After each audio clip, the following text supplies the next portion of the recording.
almost more poignant is that today is a lovely, pleasant spring day, just like it was in Sheffield back in 1989. So many here, of course, will have friends and family who are, because of that tragedy, no longer with us. So the scene is set now. Liverpool against West Ham, the players taking a knee.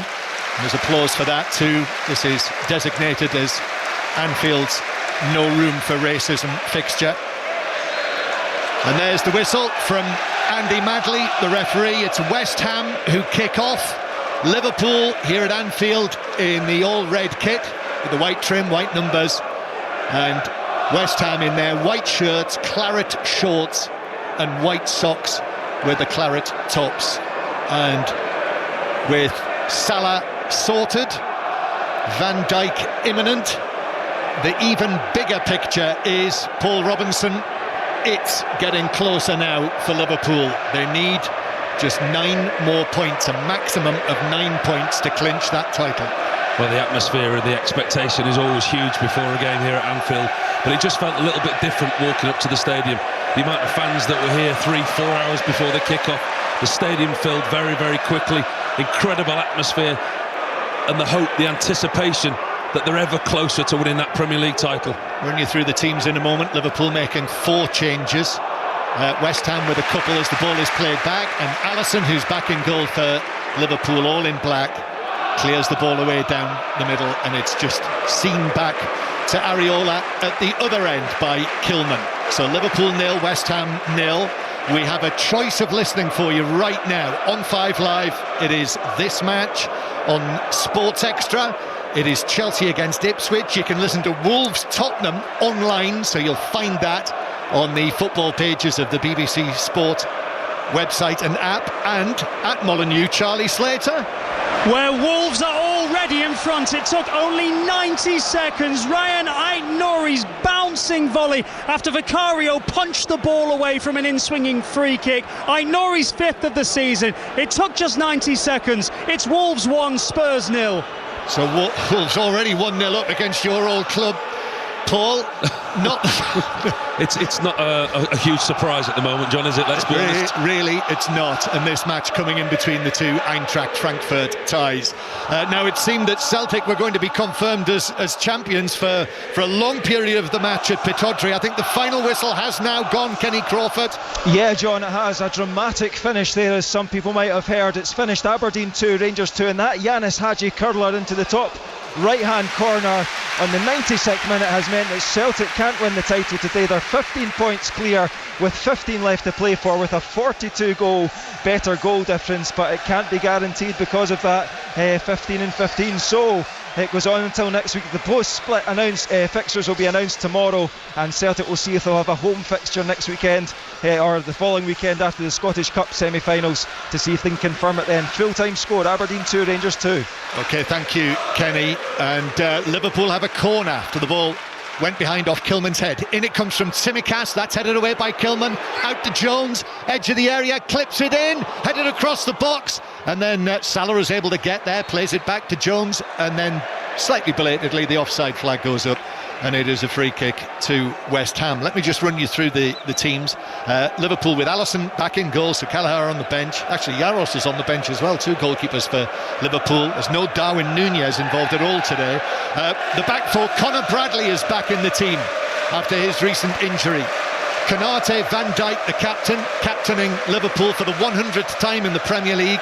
And Tsimikas at left back with Robertson on the bench. Szoboszlai also only among the substitutes today, so Gravenberch, Jones and McAllister, and then the front line of new contract man Salah, Jota and Diaz, and it is Diaz now who has the ball down into the West Ham right back area. He's away from Todibo, just got a tackle in on Jota, and then that was just cleared away in the nick of time as well, and West Ham get it away. Almost last-ditch defending already from West Ham. They've started brilliantly well, Liverpool. They've started at a really quick tempo.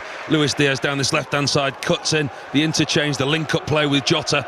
Diaz had an earlier cross with his right foot, flicked behind by Max Kilman, led to the corner, but a really bright start for Liverpool.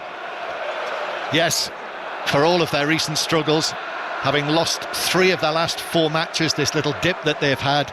They have, Liverpool, won their last 5 home Premier League matches, most recently the 1-0 win over Everton in the derby match here, as ball is passed downfield by Scholes, but that runs out of play for a throw-in to Liverpool. And the West Ham team, Areola is in goal. The 3 central defenders today, Todibo, Kilman and Mavropanos. And then Wan-Bissaka and Scholes are the wing-backs. Soler and Ward-Prowse, Paquetá, Kudus and captain Bowen.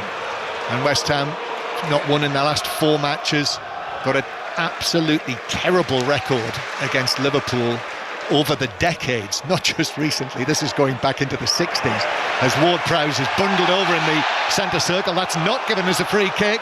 Then it's played forward by McAllister to Jota. Now here's Diaz on the left-hand side. Diaz takes on Todibo, goes past him, right foot shot. Oh, the fumbling save by Areola, just pushed it straight back into the penalty area. He did have some shaky moments last week against Bournemouth. This time he was fortunate that he was able to push it out to a teammate, and West Ham cleared it. He gets away with that one, the West Ham goalkeeper Areola. Again, it's Luis Diaz down this left-hand side, cuts in on his right foot. He's causing Todibo all kinds of problems, gets himself in a shooting position. Goalkeeper parries it straight out into the middle of his penalty area, gets lucky. Back to Wolves again, Charlie Slater. Where Wolves should be 2-0 up, Strand Larsen was presented with the ball inside of the Spurs penalty area. He fell over, still got a shot goalwards. It went a whisker wide, so close the big screen started celebrating goal, but it's still just 1-0 to Wolves. So we have 3 Premier League matches underway right now. Commentary on all of them, commentary to come on Newcastle, Manchester United as well. We're going to go to Chelsea, but here's Diaz, who's already had 1 effort, swings it in, comes off the head, I think, of McAllister. Yes, it was. He was just stretching for a defender behind him, and it went off the Liverpool man's head, looped over the top of the crossbar and behind for a goal kick. Also in the Premiership in Scotland, Hibs Dundee will kick off at 2:30. But how have they started at Stamford Bridge, Mike Williams? 6 minutes played, Chelsea 0, Ipswich 0. Early error though from the Chelsea goalkeeper Robert Sanchez. His goal kick fell straight to Jack Clarke in space. He couldn't believe his luck. Clarke must have seen his name up in lights, because his big chance was fluffed. He blazed his shot almost 10 yards over the crossbar. 0-0. Seems that every time I have you sitting next to me, Paul Robinson, as former England goalkeeper, whichever matches we're covering and whichever matches we have on, we've got goalkeeping slips and errors all over the place. I wondered where that was going, John. I wonder which avenue you're going to lead me down there. Liverpool 0, West Ham 0, and if you switch across, if you're on BBC Sounds, you want to listen to Chelsea Ipswich, 1 click of the dial there, you'll hear Chris Wise and Curtis Davis, who are commentating probably next to Mike Williams at Stamford Bridge. But 0-0 here, and a strong start from Liverpool. Liverpool, who now, after Arsenal's latest draw that you might have heard with us last night, Liverpool with a 10-point lead with 7 matches to play. And they break now with Salah down the right-hand side, but the covering challenge is there as Kilman came across and was just able to move in shoulder to shoulder with the Egyptian king and stab it behind for another corner for Liverpool. It was a lovely pass by Curtis Jones. Good play in the middle of the field again by Liverpool. Salah immediately set off. Curtis Jones passed him in behind the West Ham back 4. Great weight on the ball, just couldn't get there, Mo Salah. Yes, the king was on his throne this week, wasn't he? Did you see the pictures in the aftermath of the announcement of the contract? Here's the corner for Liverpool. Takes a glance off a West Ham head, which takes it right across the penalty area and is just kept in down in the right back area by Scholes.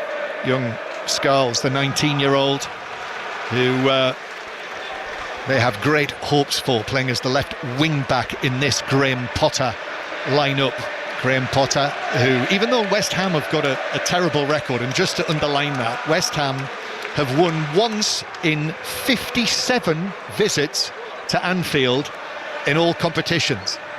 There can't be many worse records than that, as Tsimikas is just strayed offside down into the West Ham right back area, and it's a free kick to Liverpool. But that is absolutely awful record, isn't it? And of course Liverpool have put 5 goals past them in 2 matches already this season. Yeah, you got any more good news for the West Ham fans that are listening today, John? Not a lot. Well, I have, actually. Graham Potter's recent record He's got a good record, is not bad. Yeah, I think he's won 1 and drawn 2 of his last 3. He's unbeaten in his last 3, isn't he? Won here with Brighton, I remember. I think the way that he's set his team up today, he's looking to obviously smother that midfield. The back 3 with the 2 wing-backs, Soler and Ward-Prowse, they will sit in front of that back 5. And as you can see, they've already been very submissive with possession. They're quite happy to sit deep and play in that low block that we like to call it, and allow Liverpool the possession so long as the play's in front of them. When West Ham have struggled in these early stages is when Liverpool have slipped the ball in between the fullbacks and the defenders. Liverpool 0, West Ham 0.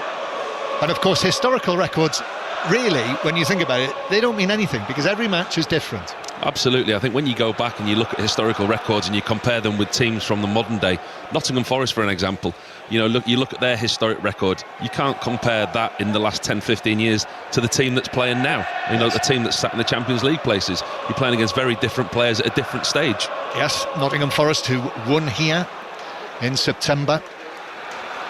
Liverpool with the ball on the edge of their own penalty area. The pitch, as it should do in springtime, looks absolutely immaculate here.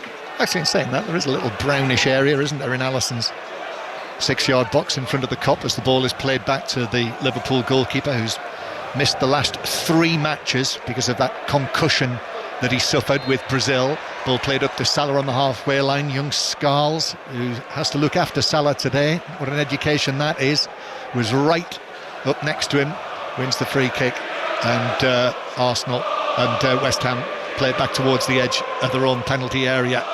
Yeah, Arsenal last night, really, I mean, it's an inevitability, isn't it, that Liverpool will get over the line, and there doesn't seem to be that nervousness that there was here before the Merseyside derby. I think when you look at the gap that they've got now, and obviously, as you say, with Arsenal slipping up last night, and the thing is with Liverpool, if they get the result today, you look at the next 3 fixtures, they only need 9 points for the title.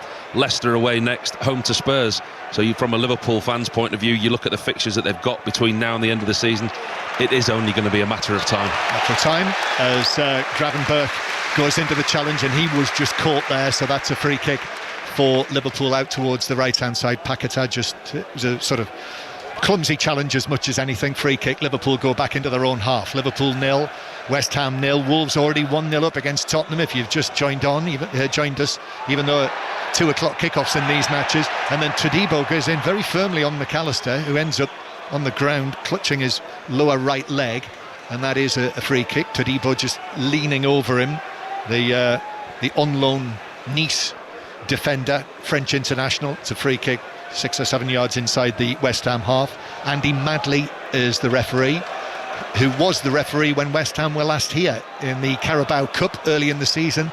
That was 5-1 that day, as opposed to 5-0 at the London Stadium in the Premier League before Christmas, which was Liverpool's record away win against West Ham. Here's Van Dijk. Van Dijk, the suggestion seems to be that it will be in the coming days that his new contract is announced. Diaz playing it infield to Gravenberch, and the referee's collided with Paquetá. Liverpool continue the attack. I thought he might have stopped play there.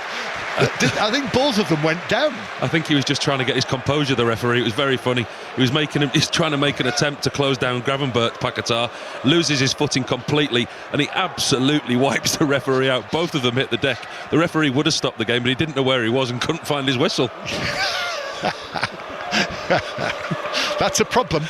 I don't know much about officiating, but if you've not got a whistle, he actually, as you say, Paquetá was slipped, went down, sliding down, and took him out at the ankles. Liverpool 0, West Ham 0, and here's Gravenberch. Gravenberch lifts one over the top into the West Ham area, then it's back to Diaz on the edge of the box, curling ball in, that's headed away, comes out to the edge of the area, Bradley with a shot, and that's well saved actually by Areola, diving to his right.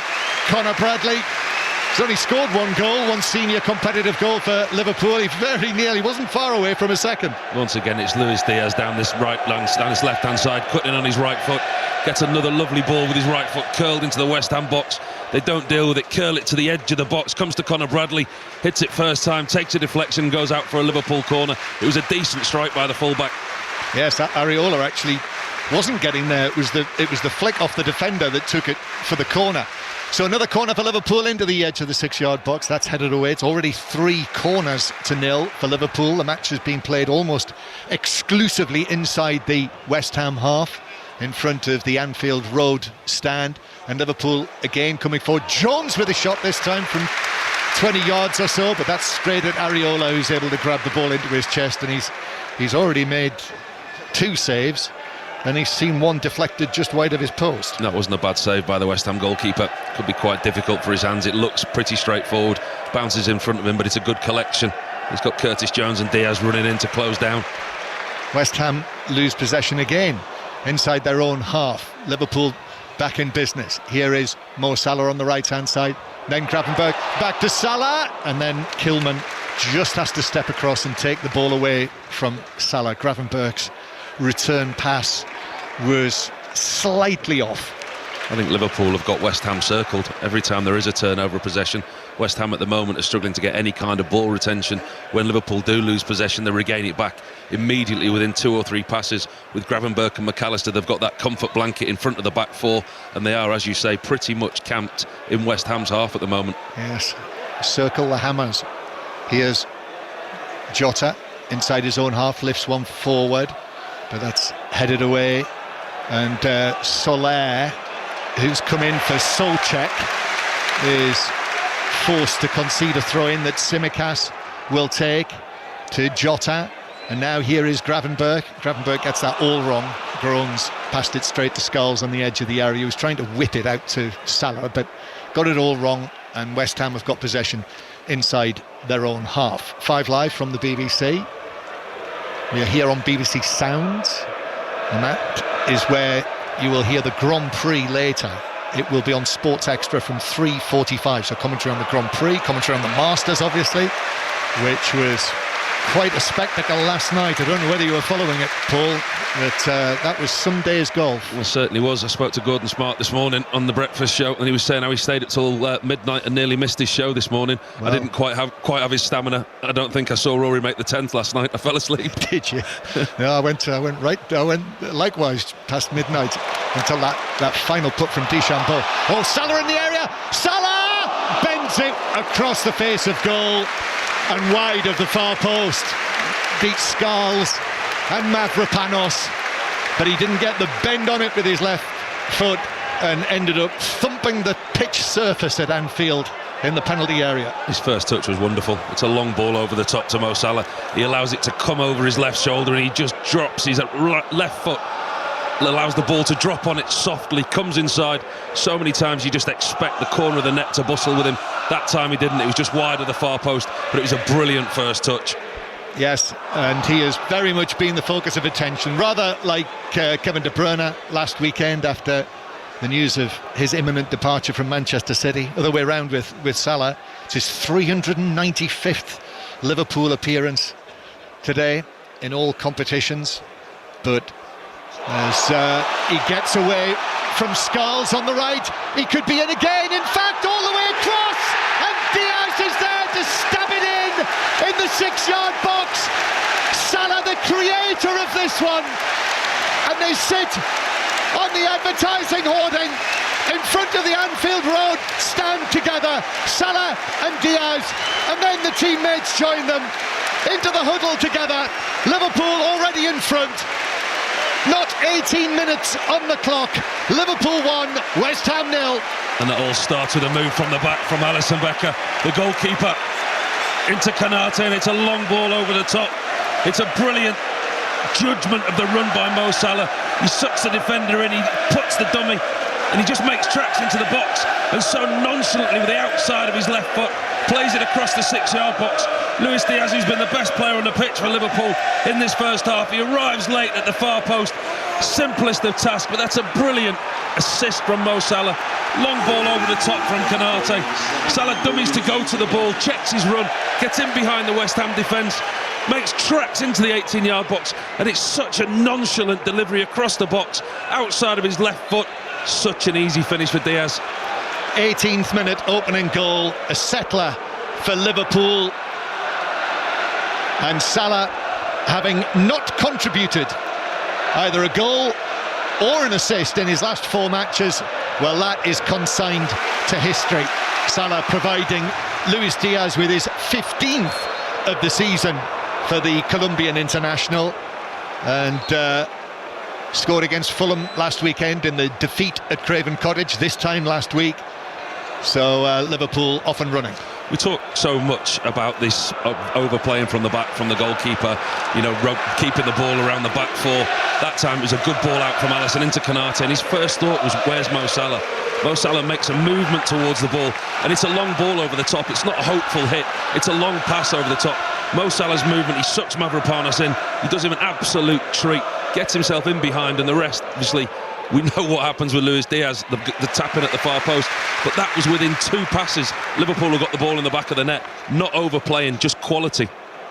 So Anfield reverberating in the aftermath of an opening goal for Liverpool.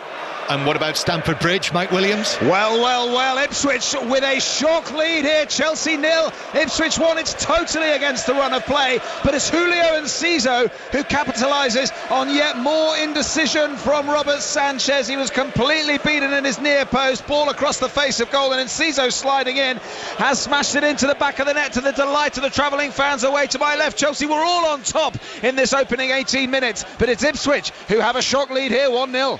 Yes, and commentary continues on Sports Extra. This time next week, it'll be Ipswich against Arsenal you're listening to, if you are with us on 5 Live. And we're Ipswich. We're Liverpool to win this. And if Ipswich were able to beat Arsenal, then Liverpool could actually clinch it next Sunday. But West Ham coming forward. Soler, Alisson comes out, makes a good block. Now Kudus curls it. Oh, touch onto the bar. And then Ward-Prowse sent it across the face of goal. And in the end, I'm not sure if Pakadal get a touch on that. Well, he must have done, because it's given us a goal kick, but a crucial touch from Alisson under the crossbar when it looked as though Kudus had lifted it over him. West Ham's first chance. Now Liverpool off on the counter-attack. Jota rolls it square into the path of Bradley. First time touch from him. Forward to Salah. Salah, couldn't find the pass back between 2 West Ham men for Bradley, and they clear to the halfway line. John, that was a brilliant save by Alisson. That's the work that goalkeepers do routinely day in and day out, and you don't often get to perform it in a game. He come out, spread himself, made himself big, made a decent block. Ball's lifted over him, his footwork, his reaction to get up, to get back, and to flick that onto the crossbar. Brilliant goalkeeping by Alisson. So Liverpool 1, West Ham 0. Liverpool coming into this match needing a maximum of 9 points from their remaining matches to guarantee the title. In Arne Slot's first season as the Liverpool manager, just the second title that they will have won, League Championship title, since 1990. That would be just 2 in 35 years. Here's Tsimikas to Diaz on the left-hand side. Let's go back to Molineux, Charlie Slater. 22 on the clock, Wolves 1, Spurs 0 after a shaky start. Spurs starting to play their way into this now. Basuma with an effort from 20 yards out, drew a brilliant save from Jose Sarr, diving to his right. That'll please Paul Robinson. 1-0 Wolves. Yes, smile on his face. Fond of all of your former clubs, Paul, I know. Absolutely, you always want your former employers to do well. Yes, and looks as though Leeds might have just got over their little stumble. I said it at the beginning of the season, and I've stuck with it, and I've stayed strong all season. They're going up, John. They're going up. Whether it's first or second, they are definitely going up. You're taking a leaf out of the Daniel Farke book. Well, what else is he going to say? The last thing that the Leeds fans want him to hear is saying, I'm not so sure. I'm 75% Yes. sure, or I'm not quite certain.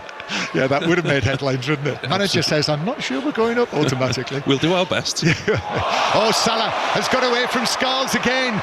Corner of the area, left-footed ball. He's overhit it over everyone, and now arms all over the place from Salah in frustration. Claps his hands together, looks at the skies. Can't go right all the time. 1-0 Liverpool remains the score. Very uncharacteristic by Mo Salah. Once again, it was an excellent first touch. He's had 2 brilliant touches. Pulled them down on his toe from right out the sky, gets around the back of Scholes this time, and because of his quality you expect so much better, and when it doesn't go right for Mo Salah, everyone in Anfield, ourselves included, go, wonder what happened there. Yes, but young Scholes is having a tough time against him. It looks, he doesn't, it was Scholes who was beaten by Salah over there on almost near the halfway line in the build-up to the goal. It almost looks as though he doesn't know whether to get tight, whether to stand off him. and he's had a tough first 24 minutes. And I think the thing with playing the three central defenders and the two wing-backs, yes, their job is to pick up Diaz and Salah, but actually they've got no protection in front of them, and that's what they haven't had, the two wing-backs for West Ham, Wan-Bissaka and Scarles. Diaz has started the game excellently against Wan-Bissaka, but there's nobody to protect these two wing-backs in front. Kudus and Paqueta are not going to put a shift in and drop in front of the full-backs. They'll do a shift in the middle of midfield. And just for the time being, I'm pretty sure Kilman started off in the middle with Mavropanos on the left, but just for the time being, Kilman's actually moved across to the left-hand side, and it's Mavropanos who's in the middle. Yeah, I'm not mistaken now. They've had a little switch around. Yeah, as West Ham need to clear this. Wan-Bissaka does, left-footed, just sweeps it away to the halfway line. So Liverpool 1, West Ham 0, and Liverpool with Gravenberch now carrying it forward and shooting straight into the back of Kilman. It loops up, bounces for Liverpool on the edge of the box. Curtis Jones, who's with the return of Bradley. Jones has moved forward from right back into the midfield, which is why Szoboszlai is on the bench, and Liverpool go back towards the halfway line, just very close to where Arne Slot is standing. It's his 50th match as the Liverpool manager today in all competitions. Long and forward for his team. Wan-Bissaka heads it away. Jones has got it down. Lovely balance, curling it towards Salah, who headed it back in field, and Kilman was underneath that just to volley it in an uncomplicated way, but it's bounced back for Jota. Jota's ball hits Mavropanos, who's able to readjust and clear it away, but Liverpool are swarming all over West Ham, but Salah's fouled Paqueta, and it's a free kick to West Ham near the edge of their own box. He's sitting on the ground, but he's climbing to his feet now. He looked as though he got a bang on the side of his head. Good bit of a respite for West Ham. They really are struggling to get any kind of foothold into this game. 26 minutes in, they've had that one venture into the Liverpool box, but actually the turnover of possession, Liverpool have been so impressive to watch. The high press, the closing down, and when they do get it, they keep it. They don't allow West Ham to get it back. It's a hard, long afternoon if you're chasing the football all afternoon. Yeah, and the thing is that they've got that settling early goal. That's what they wanted. That's what Arne Slot will have wanted in his, as I say, 50th match in charge. This would be his 36th win out of 50 if Liverpool see it through.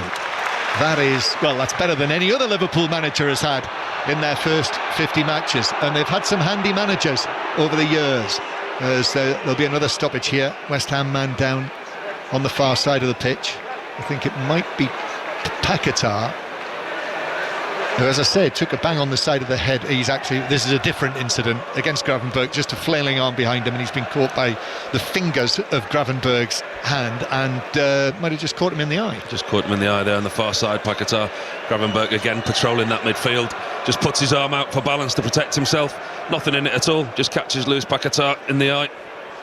So a free kick to in fact, it's going to be a drop ball because the referee stopped play. So an uncontested drop ball just gives it back to Conor Bradley, who came on as a substitute at Craven Cottage last weekend, the Northern Ireland international. He'd missed 7 matches with a thigh injury. If indeed Trent Alexander-Arnold, who's not involved again because of his ankle injury, if he does indeed move to Real Madrid, they will need another right back, you would say, wouldn't you? Yeah, they're going to have to reinforce in certain areas of the pitch. Conor Bradley, you obviously know how young he is. He's a quality player. Van Dijk, lovely long pass downfield. Diaz has got it under control, plays it across goal, only half cleared. Salah trying to get it away, still bouncing around on the edge of the 6-yard box, and finally it is lifted away to comparative safety by Mavropanos and out for a throw to Liverpool down the left. Almost half an hour played here at Anfield under now cloudy skies above. The sunshine has given way, overcast but dry. The clouds are dry, they are light grey, and it is Salah coming forward. His ball into the penalty area is cut out. Kudus to Ward-Prowse, who's just able to play the ball over towards the left-hand side. But the closing down of Liverpool here, West Ham just cannot get out. They've won themselves a throw-in though on the far side. Yeah, the press from Liverpool has been very impressive. Diaz and Salah operating very, very high up the pitch, which is pushing Wan-Bissaka and Scarles backwards into that defensive shape. I think Graham Potter will have wanted a back 3 with 2 wing-backs. The majority of this first half, they've been sat in a back 5. Liverpool 1, West Ham 0. Luis Diaz scoring the goal.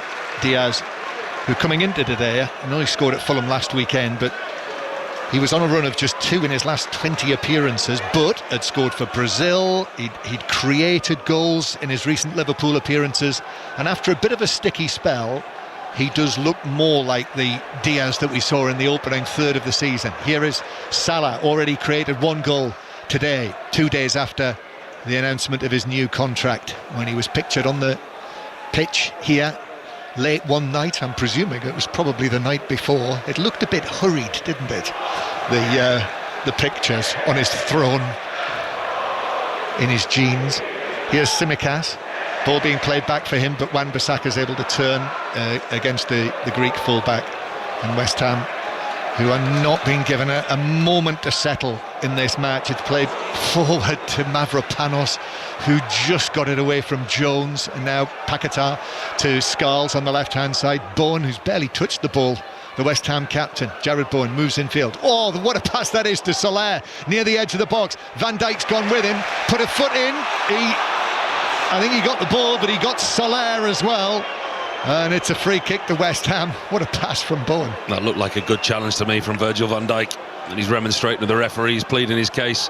Really good ball by Jared Bowen, the first time that he's actually had some quality in the game, or the chance to get some quality.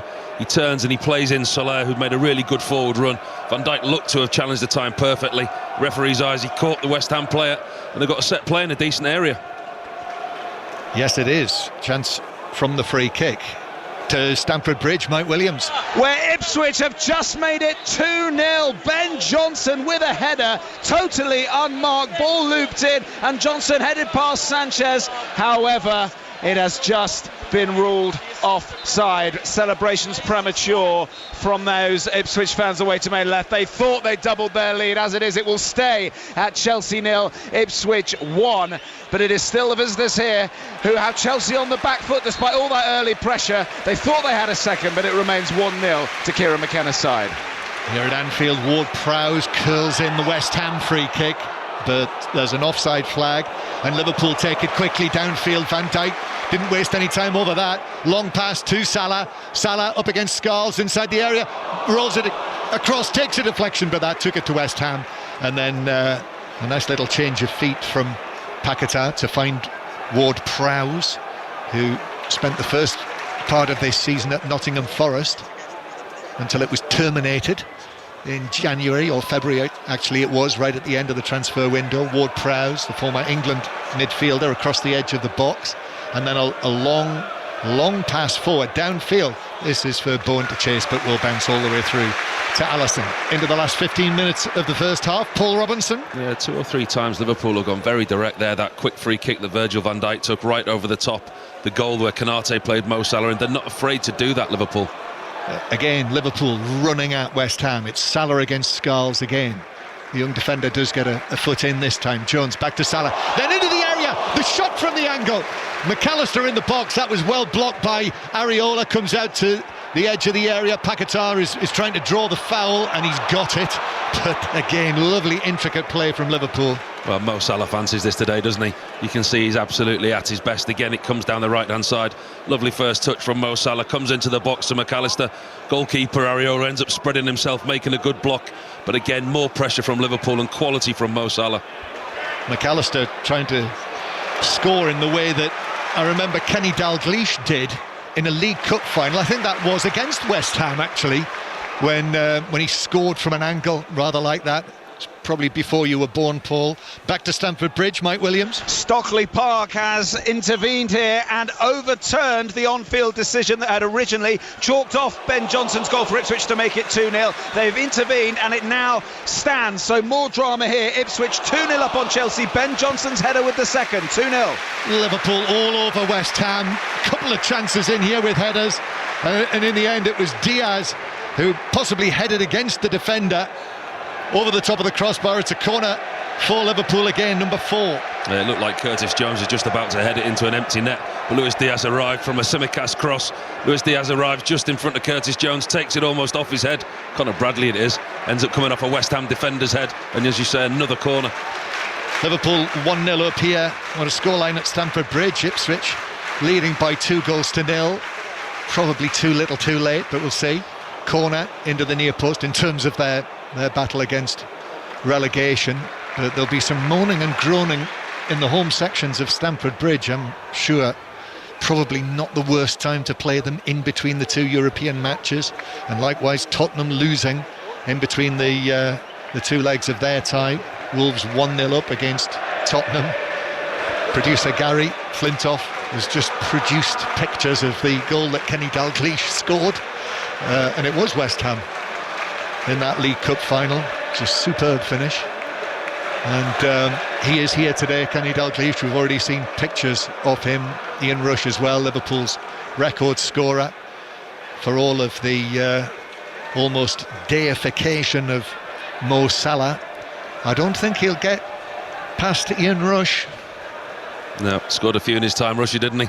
And I think you look at Mo Salah's numbers. I mean, the numbers every season that he's been here. I think the 8 seasons that he's here. Top scorer every season. He's only failed to get past 20 league goals twice, 3 times. His numbers every season, if you look at him and do the research on Mo Salah, goals and assists. I mean, he's got 45 Champions League goals, 32 altogether this season, and 22 assists. I mean, it's incredible the numbers that he produces. And where he is, he's 33 in June. Yeah, you can understand why he wants a longer contract, because he's more than capable of fulfilling it. Yeah. 10 minutes to go to half-time here at Anfield on 5 Live, and Tsimikas is fouled by Todibo and Wan-Bissaka were either side of him. I think it was Wan-Bissaka who got the touch, and the referee madly suggests to Wan-Bissaka that just a quick word and that's it. It's just going to be a free kick. So a free kick to Liverpool. Tsimikas is okay, as McAllister, in fact the referee says he wants it brought back to be taken again. Groans all round.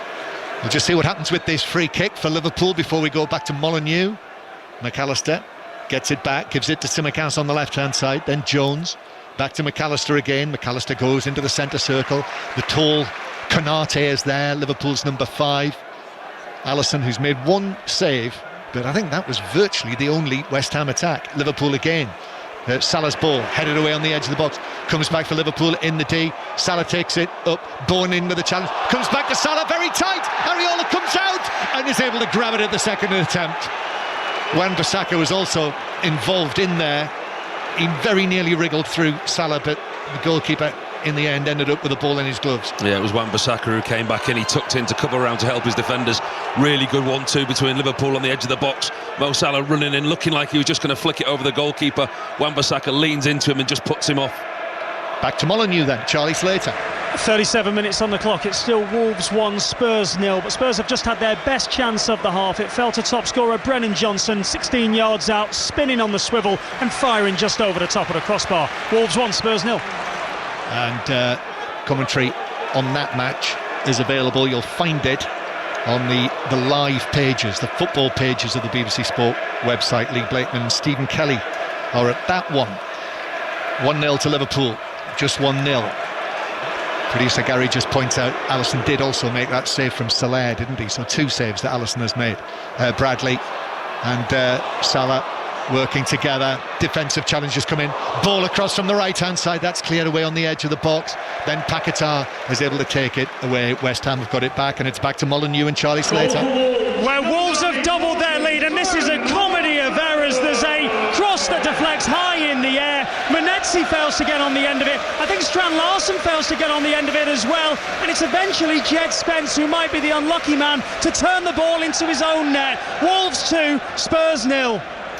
So Wolves winning 2-0, and even though Ipswich are winning 2-0 at Chelsea, that is not the scoreline they will have wanted. However, you'll be able to stay tuned to 5 Live Sport this afternoon to possibly hear another one of those interviews with Ange Postecoglou. Here's Bowen playing it in, Kudus with a chance, but from an offside position. Alisson made the save on the goal line, but he was offside. We could see it from high up here. The flag was quickly raised. We didn't need semi-automated offside technology to spot that one. And Liverpool have a free kick and lead 1-0. Again, it was Jared Bowen, a brilliant ball across the box into Kudus, who should have kept himself onside. He's looking across the line, should have kept himself onside. Saved by the offside flag, because at the same time he should have kept himself onside. He should have scored. It was a good save by Alisson, stuck his left leg out, made a good block. He should have scored given the opportunity. If you have just switched on and were wondering, perhaps last heard that Aberdeen were winning against Rangers, it did finish 2-2 with a late equaliser for Rangers. So that means that Celtic are not yet confirmed as champions. Yanis Hadji scoring the equaliser in the 6th minute of added time. So Aberdeen 2, Rangers 2. They'll be underway as well at Easter Road, 0-0 against Dundee. Here is Bowen to the edge of the Liverpool penalty area, but Bradley, who's had a good game so far, and that's an excellent interception, played well in an offensive sense with Salah. And here he is again, Bradley bursting through, trying to find the pass from the centre circle, only half cleared by Wan-Bissaka, back to Jota, now Salah as Liverpool seek a second goal. Jota, poor return pass to Salah, straight at Scholes, who was able to block it as he fell over, and West Ham are back in possession. Well, West Ham just had 2 or 3 good passages of play, committed men forward, but then it's confidence destroying. The minute that the ball's turned over, Liverpool are at them, and because the 2 fullbacks have pushed on, there's space for Diaz, that time there's space for Salah in behind the holes that the 2 wing-backs have left. 1-0 to Liverpool, and there is a slight change to the advertised schedule tonight, in that 6:06 will be just 1 hour long this evening because of the tee-off times at Augusta, with Rory McIlroy and Bryson DeChambeau teeing off at 7:30 UK time. So 5 Live Sport will be back on air live from Augusta with Mark Chapman and the team at around about 7:25, and you will hear it all unfold tonight on 5 Live. Of course, it's not free to air on television anymore, so if you want to follow it for free, or indeed just for the price of your licence fee, 5 Live will be the place to do that. Liverpool with Bradley again. Bradley leaves it to Jones, and now here is Salah moving in from the right hand side. Salah then back to Bradley, who goes back towards the centre circle. I think what it does as well is, when we talk about the total that Ian Rush has in terms of goals for Liverpool, as this Liverpool move breaks down, but Todibo just plays it away downfield and it dribbles out of play. People know, obviously in this generation, this era, they know how good Salah is, and they know how good his goal-scoring record is. I think for them then to see Ian Rush's record and Jimmy Greaves' record, who holds the record for most goals in the English top flight, I think it probably makes all generations appreciate how good those guys were. Here is Tsimikas forward to Diaz. Wan-Bissaka slides in, and the ball, happily for West Ham, deflects back to goalkeeper Areola, who overarms it out to Bowen, who tried to win the free kick against Konate and was successful. Free kick to West Ham near the centre circle. He didn't want that, Jared Bowen. He really didn't want that. There was some respite for West Ham. The goalkeeper had it in his arms. He had 9 of his outfield players probably inside or the edge of his own box. There was only Jared Bowen isolated inside the centre circle. He made himself available. Then you could see him clearly saying no to the goalkeeper. He threw him. It wasn't a great ball. Lucky to get the free kick in the end. 1-0 to Liverpool, as Kudus is able to shield the ball from McAllister, goes for goal, and that was probably only about a yard wide of the top left corner. It actually hit the big black stanchion behind the goal that holds up the netting. Goal kick, Liverpool. They're better from West Ham. They are committing more men forward. That time Kudus tries his luck from a long way out. He's never going to beat Alisson from there. However, I would say less than a yard, and it actually faded away, so it bent away from the top corner. I'll go by Alisson's reaction. I watched his reaction and he seemed very, very unmoved, the Liverpool goalkeeper. Sometimes when you're in goal like that, you can look and you think, oh, that's going to be close, and you can tell by the goalkeeper's reaction he didn't even flinch. Knew it was bending the wrong way. The wrong way. Yeah. As the ball bounces back to Van Dijk, who has had some awkward moments recently. But despite that, I think there will be more general rejoicing among Liverpool supporters when his new contract is confirmed. 33 years old, long one from Tsimikas. Jota inside the area. Todibo is tight on him. Diaz is there, but then an offside flag against Jota, and it's a free kick to West Ham. I think I don't know about you, Paul, in a season where they're on the brink of winning the title now, when you've got your top scorer with 32 goals and 22 assists in all competitions, when you've got your title-winning captain, it's essential really that those two players remain at the club. Well, they're the two biggest signings that Liverpool will make, not only for next season, but also for the recruitment of the club. When you look at trying to bring players into the club, and those two players have committed their future, it'll be vitally important.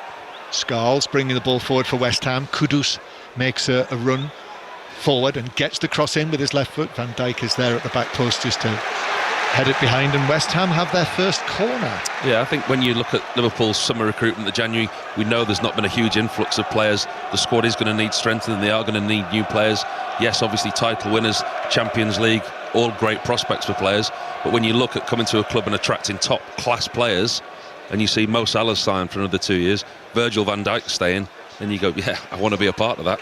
Yeah, and I think in terms of what Van Dijk will provide for the club, there are so many examples of central defenders who, top level central defenders who are worth their weight. 1 minute added time at the end of the first half. 1 minute. There's the announcement, and we are now into that minute. So this West Ham corner from the right will be taken by Ward-Prowse, famed for his delivery from set pieces. Ward-Prowse with the outswinger, which is headed over the top by Mavropanos. Well, hands on his head in amongst a crowd of players, got up well, but couldn't direct it down underneath the crossbar. Big chance, West Ham. Got to score. Absolutely got to score. He's timed his run to perfection. Again, like you said, it's a wonderful delivery from James Ward-Prowse. Outswinger just on the 6-yard box. Mavropanos has timed his run from deep edge of the box, and he meets the ball just at the right time. Perfect amount of power. Just gets underneath it. He's got to do better. He's got to score from there. He really has. Yeah, he knows it as well via his reaction. Well, if it had been 1-1 at the break, if he'd been able to bury that into the back of the Liverpool net, I think Liverpool would have been wondering how on earth they had not been leading at half-time. However, they're probably wondering, how are we leading by only 1 goal? They've been extremely impressive. I mean, from minute 1, from the kick-off, you could see their intention, the pace and the intensity that they've played at. The two wingers, Diaz and Mo Salah, they've been absolutely excellent. Jota leading the line. They've actually gone more direct at times. Long balls from Van Dijk, Konate, and they've got the pace in behind to trouble West Ham. West Ham have spent most of the first half without the football. Yeah, only 1 goal set up by Salah, finished by Luis Diaz.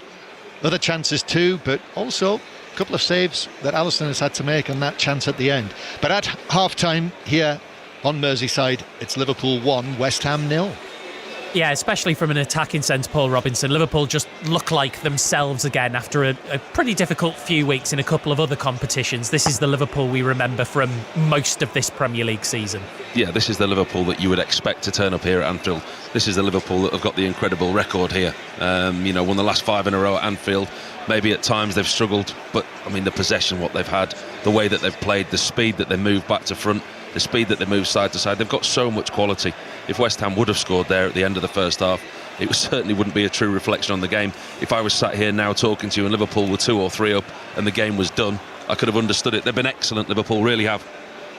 Paul, John, thank you very much for the time being. Paul Robinson, John Murray inside Anfield. Liverpool leading West Ham by 1-0. Still playing at Stamford Bridge and Molineux. Chelsea 0, Ipswich 2 and Wolves 2, Tottenham 0. So we'll bring you the half-times there, and we'll be back to Augusta again after the news on 5 Live with John Barnes.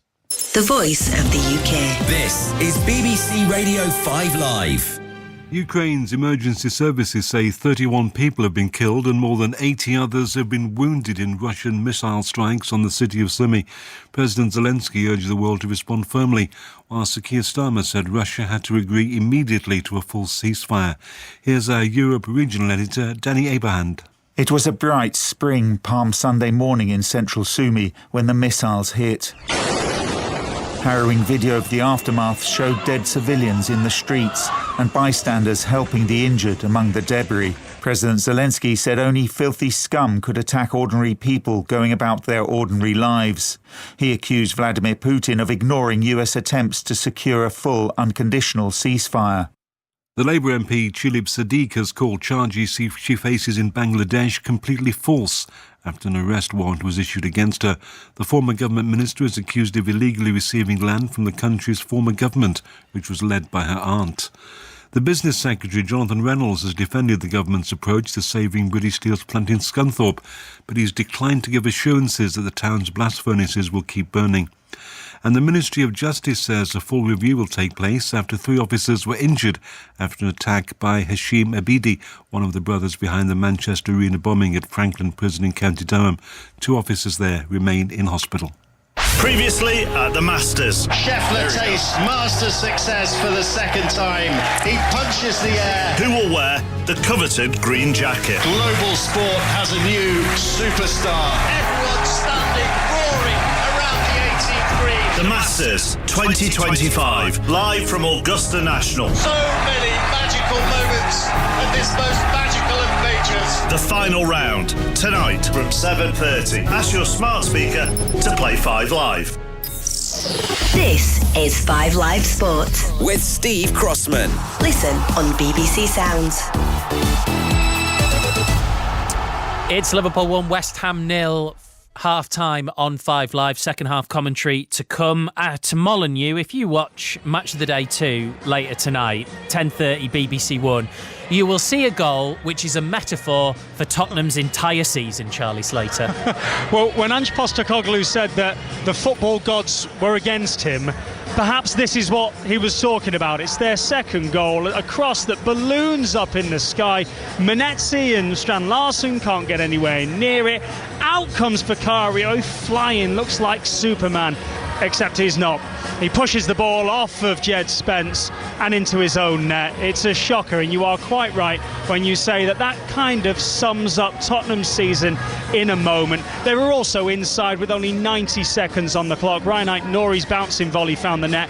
VAR looked at it and decided that Menezes was offside, but not interfering. The Wolves fans are delighted with their side and with teasing the under-pressure Postecoglou, with Daniel Levy watching on around 15 seats to my left. Wolves 2, Spurs 0 at half-time. The live Premier League table makes remarkable viewing. So because Spurs are 2-0 down at Wolves, they're 15th on 37 points. As it stands, Wolves will only be 2 points below them. That's Wolves who've been fighting against relegation for pretty much the entire season. West Ham, as it stands, by the way, dropping to 17th because they're 1-0 down at Liverpool. Below them, well below them, are Ipswich Town, but they're giving it a really good go today, Mike Williams. No, aren't they? Just Chelsea 0, Ipswich 2. The visitors 45 minutes away from a First League win here at Stamford Bridge since May 1979. After weathering early Chelsea pressure, Ipswich stunned the home crowd by scoring with their very first attack. Hurst fed Ben Johnson, who crossed to Julio and Ciso inside the box, and the on-loan Paraguayan finished low past Robert Sanchez at his near post. Chelsea shell-shocked, even more so when just 12 minutes later Ipswich doubled their lead. Ben Johnson's header was initially ruled out for an offside in the build-up, but Stockley Park intervened and overturned the on-field decision, so Johnson's goal stood and Ipswich were 2-0 up. Chelsea had earlier hit the post through Jackson and the side netting through Madueke at 0-0, but as things stand, the shock is on here. Ipswich looking to do the double over Chelsea after beating them at Portman Road back in December. Half-time, Chelsea 0, Ipswich 2. That would clearly be great news for Newcastle, who play Manchester United in our 4:30 commentary on Premier League Sunday. If Chelsea do lose that game, they'll be on 53 points, the same as Newcastle, who are 1 place below them in 7th, but Newcastle will have 2 games in hand on both them and Aston Villa, who are only 1 point above them. So that is going to be a massive game in the whole race for Champions League places. Let's go back to Augusta now. The countdown is on to the final round of the Masters. Rory McIlroy going for history at 7:30 tonight. He'll begin his final round 12 under, 2 shots clear of his playing partner Bryson DeChambeau. Every shot will be live on 5 Live, and we can say good morning to golf correspondent Ian Carter. What a morning, Ian. Yeah, what a morning. It is glorious here, Steve. It really is. A very good afternoon to you as it is with you. A real sense of anticipation occasion, a huge day. Feeding into that, we've looked at the pin sheets, and most of the flags are in the positions that you would expect them to be in for the final day of the Masters, which always provides the opportunity for players to go really low, eagle opportunities, but equally, if you chase it and get it wrong, then you can put a big number on your card. So that adds to the drama. There is one just little slight change there on the 16th hole. Normally, it's put down in that lower shelf position on the 16th green where the ball can gather down for potential holes in one. On the 16th this time, though, back right is the pin position, and that is a nod to 1975, the 50th anniversary of Jack Nicklaus winning his 5th green jacket, because that's where the hole was located on that occasion. Jack Nicklaus, who spoke to Rory McIlroy just last week, and basically they discussed the round that McIlroy was going to have at the start of the tournament. It was a fascinating read. Basically, Jack Nicklaus said Rory McIlroy told him exactly how he was going to play every shot, and he just said, OK, go out and do that. Do you think that's got to be his mindset today? Yes, I think so. I think McIlroy has come in with a game plan which he's executed pretty much perfectly. Obviously, the exception was the 15th and the 17th holes, which he double bogeyed on the first day, which pegged him back from what was an otherwise brilliant start to a level past 72. But he has played a very composed game plan so far. And I think the affirmation that McIlroy got from Nicklaus when they sat down at the Bears Club last week, and McIlroy outlined what he planned to do, and Nicklaus just nodded and said, I wouldn't argue with any of that strategy.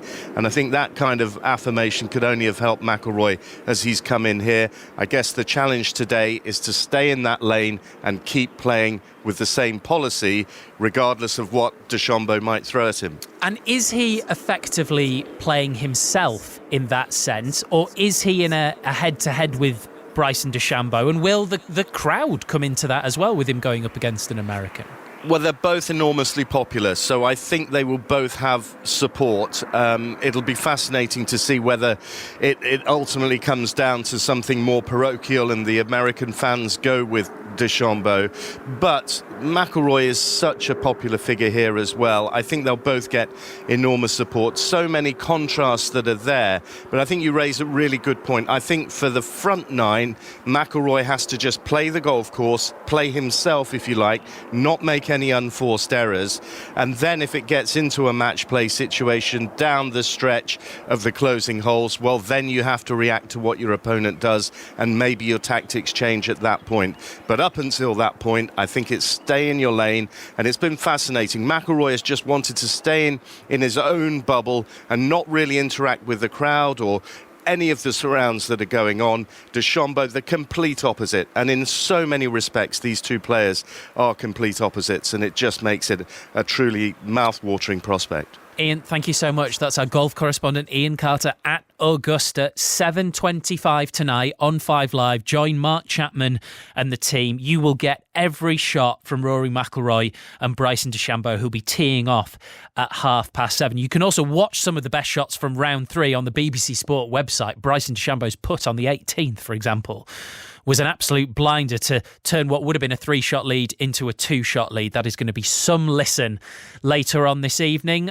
Who's going to meet Chelsea in the Women's FA Cup final? That's a big question for today. It's Manchester City against Manchester United kicking off in the next couple of minutes. You can watch it on BBC 2 and BBC iPlayer. Emily Herbert's at the Joy Stadium for us. Yeah, realistically, this is the last shot at silverware for both sides today, but it is make or break really for City. Their squad is stretched thin. No Greenwood, no Hebb, no Shaw, no Firmino, and now Vivian and Miedemar joins that list, ruled out for the rest of the season. It's so bad that they've named just 6 substitutes today, 2 of which are goalkeepers. On the pitch, though, it's just the one change. Carolyn comes in for Lazel. They face the reigning champions, Manchester United, who are chasing a 3rd straight final and are in fine form too. 2 changes for them. Gabby George and Millie Turner return, with Sanderberg and Janssen dropping to the bench. It's the EFL Trophy final at Wembley this afternoon as well, about to get underway. The League One champions Birmingham City against Peterborough United, and Aaron Paul's there for us. Yeah, afternoon everybody, welcome to Wembley. For some of these supporters, the party very much began last night. Birmingham City crowned League One champions without having kicked a ball yesterday. Today they go for the double, having not won this competition since the mid-90s.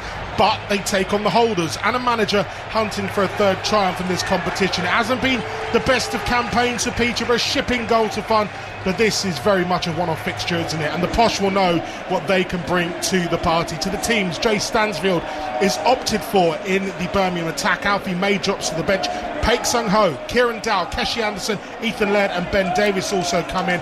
Hector Cipriano returns to Posh, but more importantly, that lethal front line of Motherseal, Odo, Jones and Kwame Poku all start. We're about to get underway at Wembley, where, Steve, for it feels like for the first time about 3 weeks in London, it is raining. Thank you very much, Aaron. Just under an hour to go now until the Bahrain Grand Prix gets underway. Oscar Piastri on pole ahead of Ferrari's Charles Leclerc and the Mercedes of George Russell. You'll hear full commentary on 5 Sports Extra with Harry Benjamin at Harry, a track where people can actually overtake. Yeah, we're going to get a lot more of that than we did last weekend, and no rain in sight in Bahrain, that's for sure. McLaren looking the class of the field across the weekend.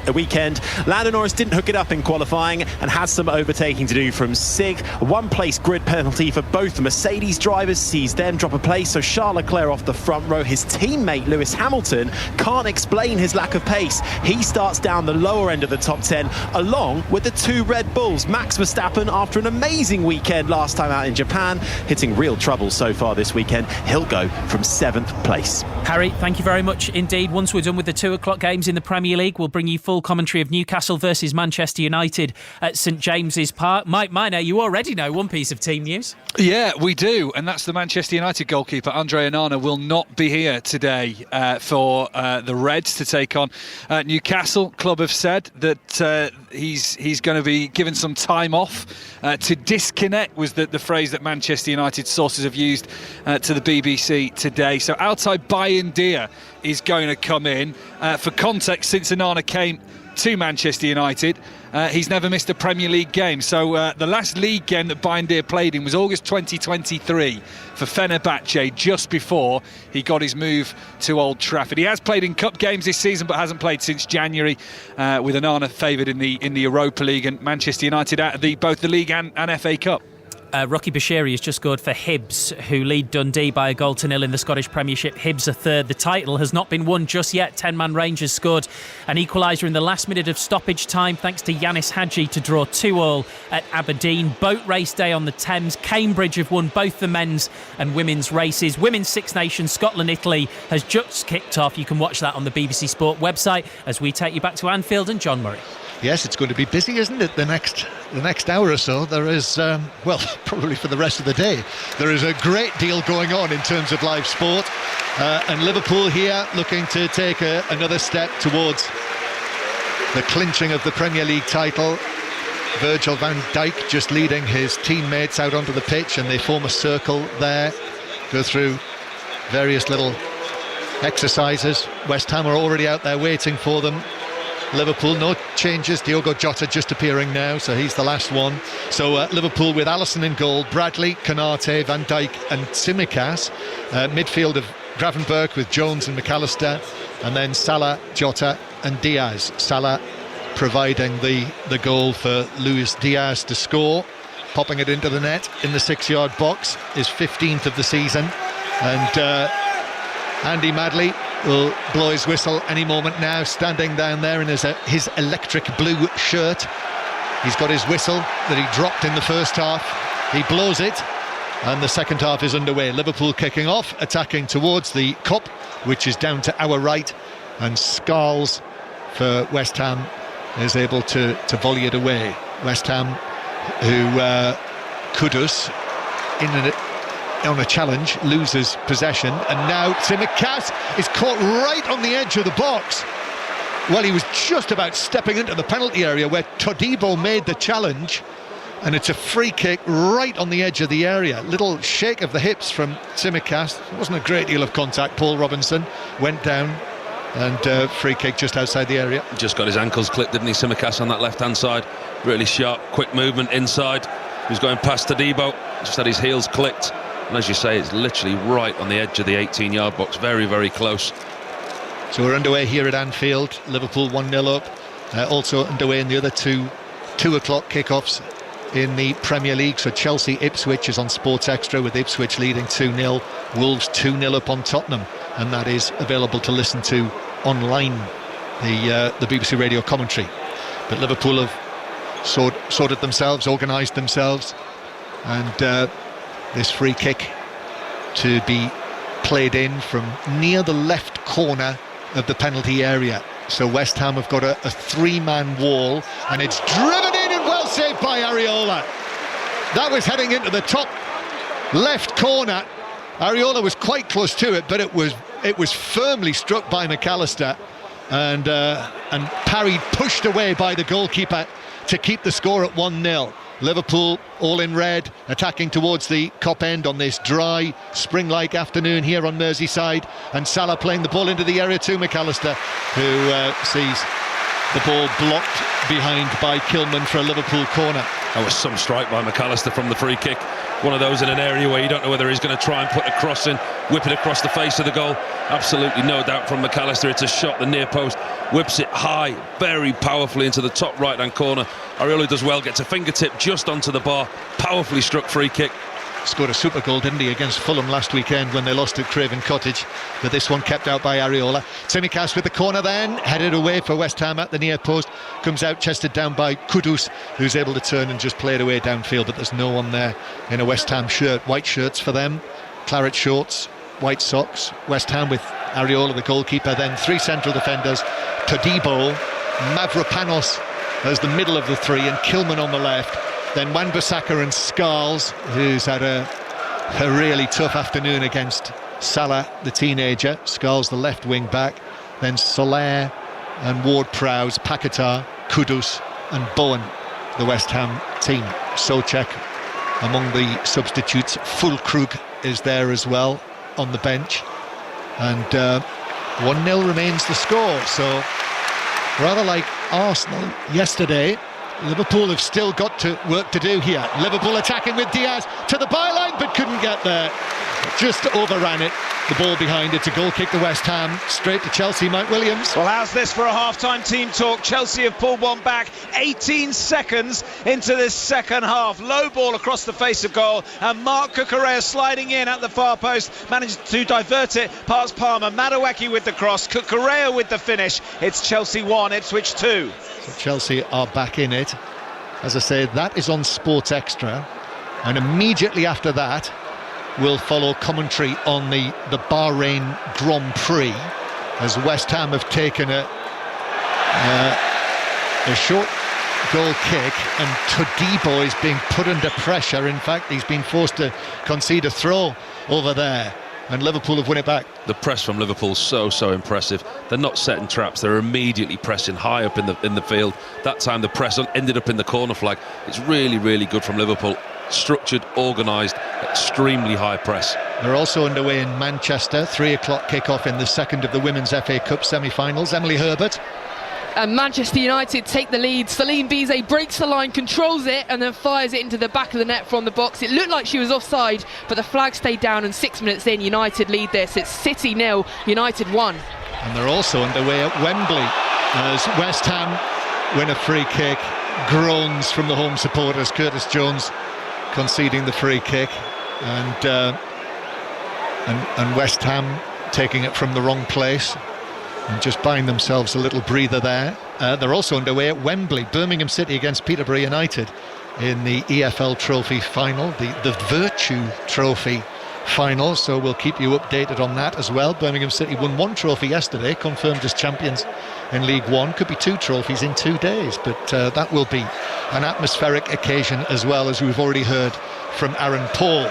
But here in the Premier League, the leaders, Liverpool leading 1-0 against West Ham, and if it were to stay like this, Liverpool would need a maximum of 6 points to clinch the title. So just 2 more wins would do it. A maximum of 2 more wins. But the job's not done yet, Paul Robinson. The longer this game goes, I think that will have been the team talk from Graham Potter in the West Ham dressing room. Stay in this game. They're not going to have possession. They're not going to dominate possession. We've seen the game plan in the first half. The back 5 sitting deep, allowing Liverpool to play in front of them, having possession in front of them.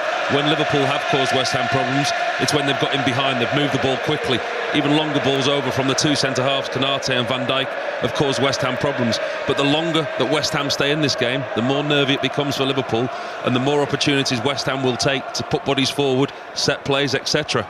Yes, and he might bring full Krug on to perhaps ruffle a few feathers as Liverpool come forward, and then back Ward-Prowse is able to intercept on the edge of his own area. Liverpool couldn't pick up the loose ball. In fact, Paquetá has done that. Here's Kudus now. Here's Wan-Bissaka now on the right-hand side. Plays it infield.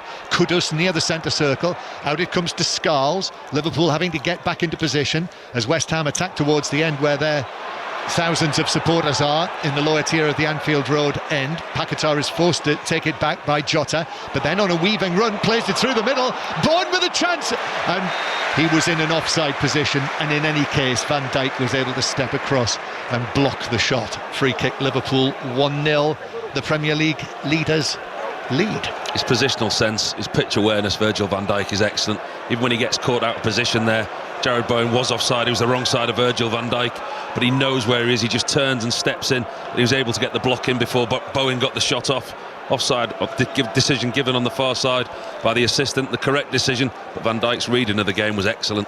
Hibernian winning 1-0 against Dundee in the 2:30 kickoff in the Premiership.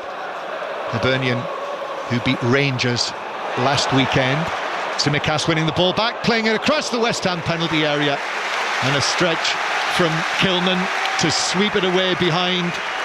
He knew there was danger lurking. There almost certainly would be in the opposition penalty end area in front of the Kop, and that's behind for another Liverpool corner from the right. But actually McAllister is coming across to take this one.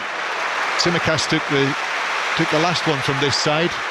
Warm applause there for the Argentine as he trots towards the corner flag, the red flag on top of the white pole just down to our right. So McAllister to take this. 8 minutes gone in the second half. Liverpool leading through the Diaz goal in the 18th minute. It did settle them down, but they want another one. McAllister with the outswinger then, which is headed away by Mavropanos. Comes back out to McAllister, who drives it in, and Areola had to be sharp there. It had a strange flight on it. He sort of hit across it and it had slice on it, and I did wonder for a moment, Paul, whether it was going to drop beyond Areola and in, but he was very nimble there, wasn't he? Backpedaling, retreating, got one of those black gloves to it. Corner. He had to. McAllister, I think he was aiming with a flat strike into the box. Doesn't quite catch it right. Comes off the outside of his boot, drifts over Areola's head. Quick footwork, ends up putting it over the bar. Yeah, it can sometimes be a nightmare for goalkeepers, can't it? When crosses, shots don't go well. Here comes the corner, which is played in and takes a touch off a West Ham head, drops down, was cleared away on the edge of the 6-yard box. West Ham with Ward-Prowse, then Paquetá drags it back and turns and goes for a Zidane roll, and then Gravenberch comes in. He ends up on the ground, no free kick. Liverpool coming forward. Paquetá will feel that he was fouled, but then Van Dijk's pass and Scarles will play it back to Areola, and the West Ham goalkeeper clears it left-footed downfield to Kudus, who shields it from McAllister. West Ham still 10 yards inside their own half. Then Ward-Prowse goes back towards the edge of his penalty area. Yes, when shots and crosses come in, not in the area where the player who struck it wasn't necessarily meaning. No, I think it's when crosses turn into shots and crosses turn into goals, that's when the problem arises, and that's exactly what that was. Just drifted off the outside of McAllister's boot over Areola's head. Does well to scramble back. He did. So 1-0 it is. That's Paul Robinson, England World Cup goalkeeper, just sitting to my right, high up here, looking down, and I see that they are preparing to make a change. Graham Potter, Vladimir Tsofal is going to come onto the pitch. So the experienced Czech international is going to come on. He can play in midfield. It's going to be Scarles who is to be replaced by him, as Kudus now centrally for West Ham, but Liverpool are back in numbers, and he had to check, come back, give it back to Ward-Prowse. Now it's out with Wan-Bissaka on the right-hand side. Todibo coming forward from the back, bounces into McAllister, and the ball runs away for what referee Madley says is a goal kick. And let's just see if we have this change now. I think Liverpool are going to make a change as well. And I think that's Cody Gakpo, who looks as though he's going to be told to to get himself ready. But West Ham will make a change, but not immediately, because I think, was that Todibo who stayed down? Yeah, found himself high up on the pitch in the right-hand corner. In foreign territory for him. McAllister does well, gets back, makes the tackle.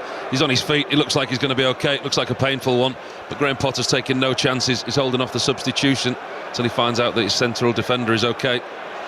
Well, he's limping quite heavily, Todibo, but he is now breaking into a run, and he now looks absolutely okay as he makes his way back towards the halfway line. So here's the change, and it is Scholes who makes way.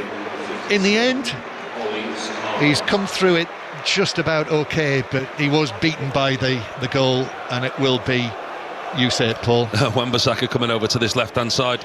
Soufal going over to the right-hand side, switching position. We know that Wan-Bissaka can play either side. Soufal dominant on the right-hand side. He's done well, Scholes, he's done okay, but I think he's obviously been exposed on a number of occasions by Mo Salah. I think that's something that Graham Potter wants to just try and close the door a little bit and use Wan-Bissaka's pace. Going to go to Wembley in a moment. Ward-Prowse, in fact West Ham are going to go back into their own half, so is it an early goal in the final, Aaron Paul? It is, and it's an absolute stunner for Peterborough United. Harley Mills, left-footed free kick, just lofts it over the wall and over the goalkeeper, and it nestles in the top corner. Absolute stunner to put the Posh 1-up on the League One champions. Birmingham behind here. Posh 1, Birmingham 0. So right now in the Premier League, Liverpool winning 1-0. West Ham having made that change. Liverpool are going to bring on Gakpo and Robertson, actually, so it's going to be a double change from Arne Slot. And also Chelsea 1, Ipswich 2. And last we heard, Wolves were winning 2-0 against Tottenham at Molineux. Charlie Slater? They still are, but it could have been 3. Strand Larsen involved again, right side of the penalty area, acute angle, tried to fire it in at the near post. Vicario making the diving save. Spurs have made a couple of changes. Bentancur and Bergvall now on, trying to get themselves back into this game. Wolves 2, Spurs 0. Liverpool coming forward. Jota and Tsimikas are the 2 players who are going to make way for Gakpo and Robertson. Liverpool still searching for this second goal. Gravenberch plays it into the penalty area. Wan-Bissaka back into the area, stretch, clearance from him. Liverpool back in possession, but Kudus just tugged back by Gravenberch into free kick, and we're going to see these 2 changes now. So while Liverpool do that, Chelsea Ipswich, Mike Williams. Well, having allowed Chelsea to pull one back, the away side almost had a chance there to restore their 2-goal advantage. George Hurst with a curling shot which bent almost inside the back of the net, but in the end just wide of Sanchez's near post. And then Hurst again with a stooping header, just missed the target. It's still Chelsea 1, Ipswich 2. Back to the Women's FA Cup semi-final. Emily Herbert. United still leading by that goal to 0 with 16 minutes in, and it could be 2. City have seen little of the ball this afternoon, but United heading for a 3rd straight FA Cup final as it stands. It's Manchester City 0, United 1. Liverpool still making their changes, so back to Molineux. Charlie Slater.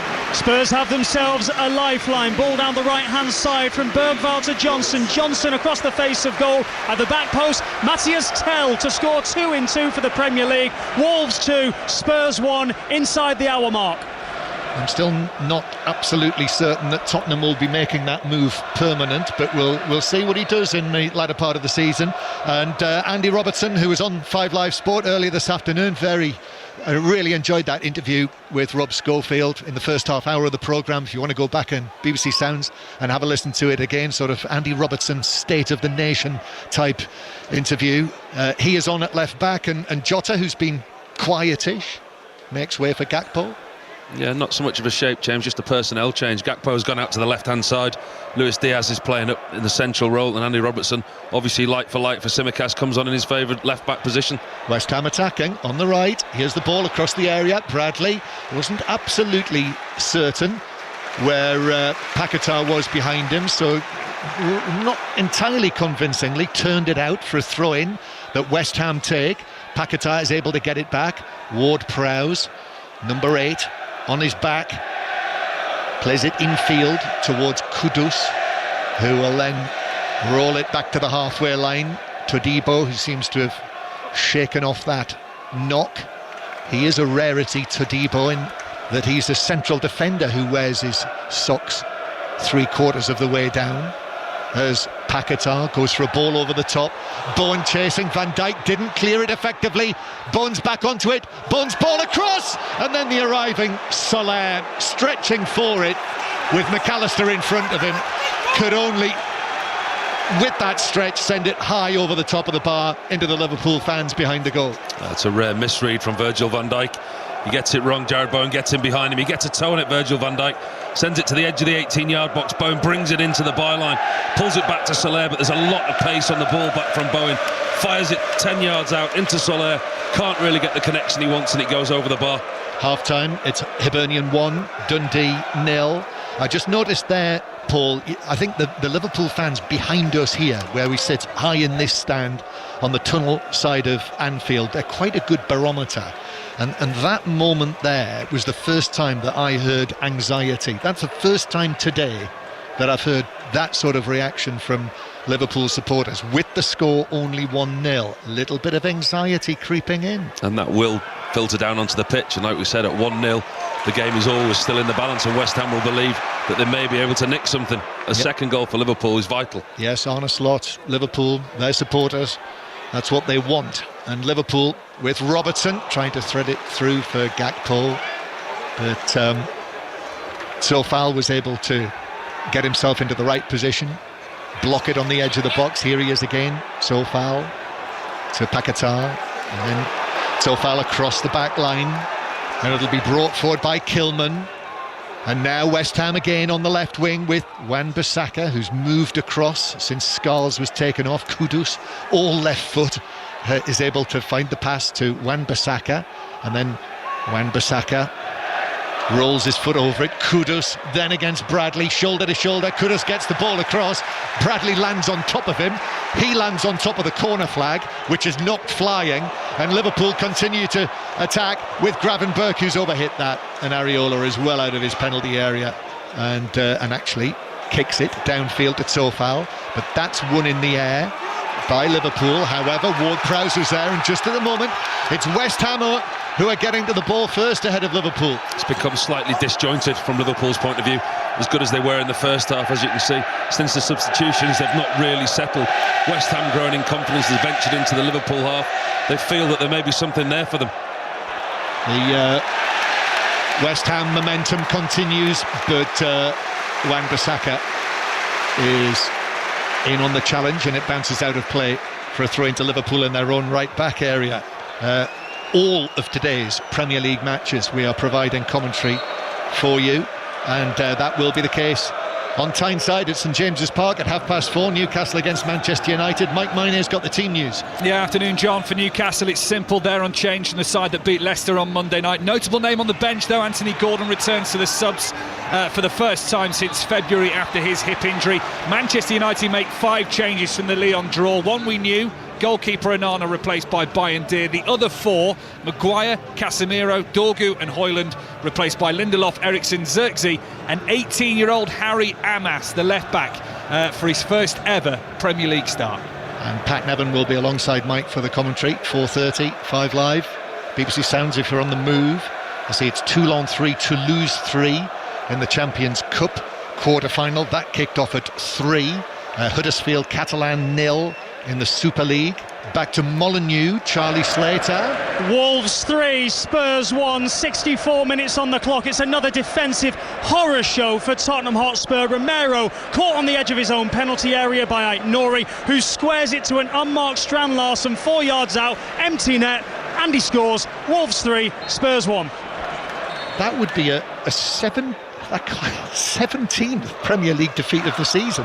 I almost can't get the words out. It's a disastrous season, John. Take the Europa League out of that, and I think, you know, the way that they've played in the league, the defeats that they've had, even with the Europa League success, I still think that puts the manager's future in doubt. They've had a really, really poor season. Understand injuries, etc., but the squad should be able to cope with it, and they've had those players back for a long time now.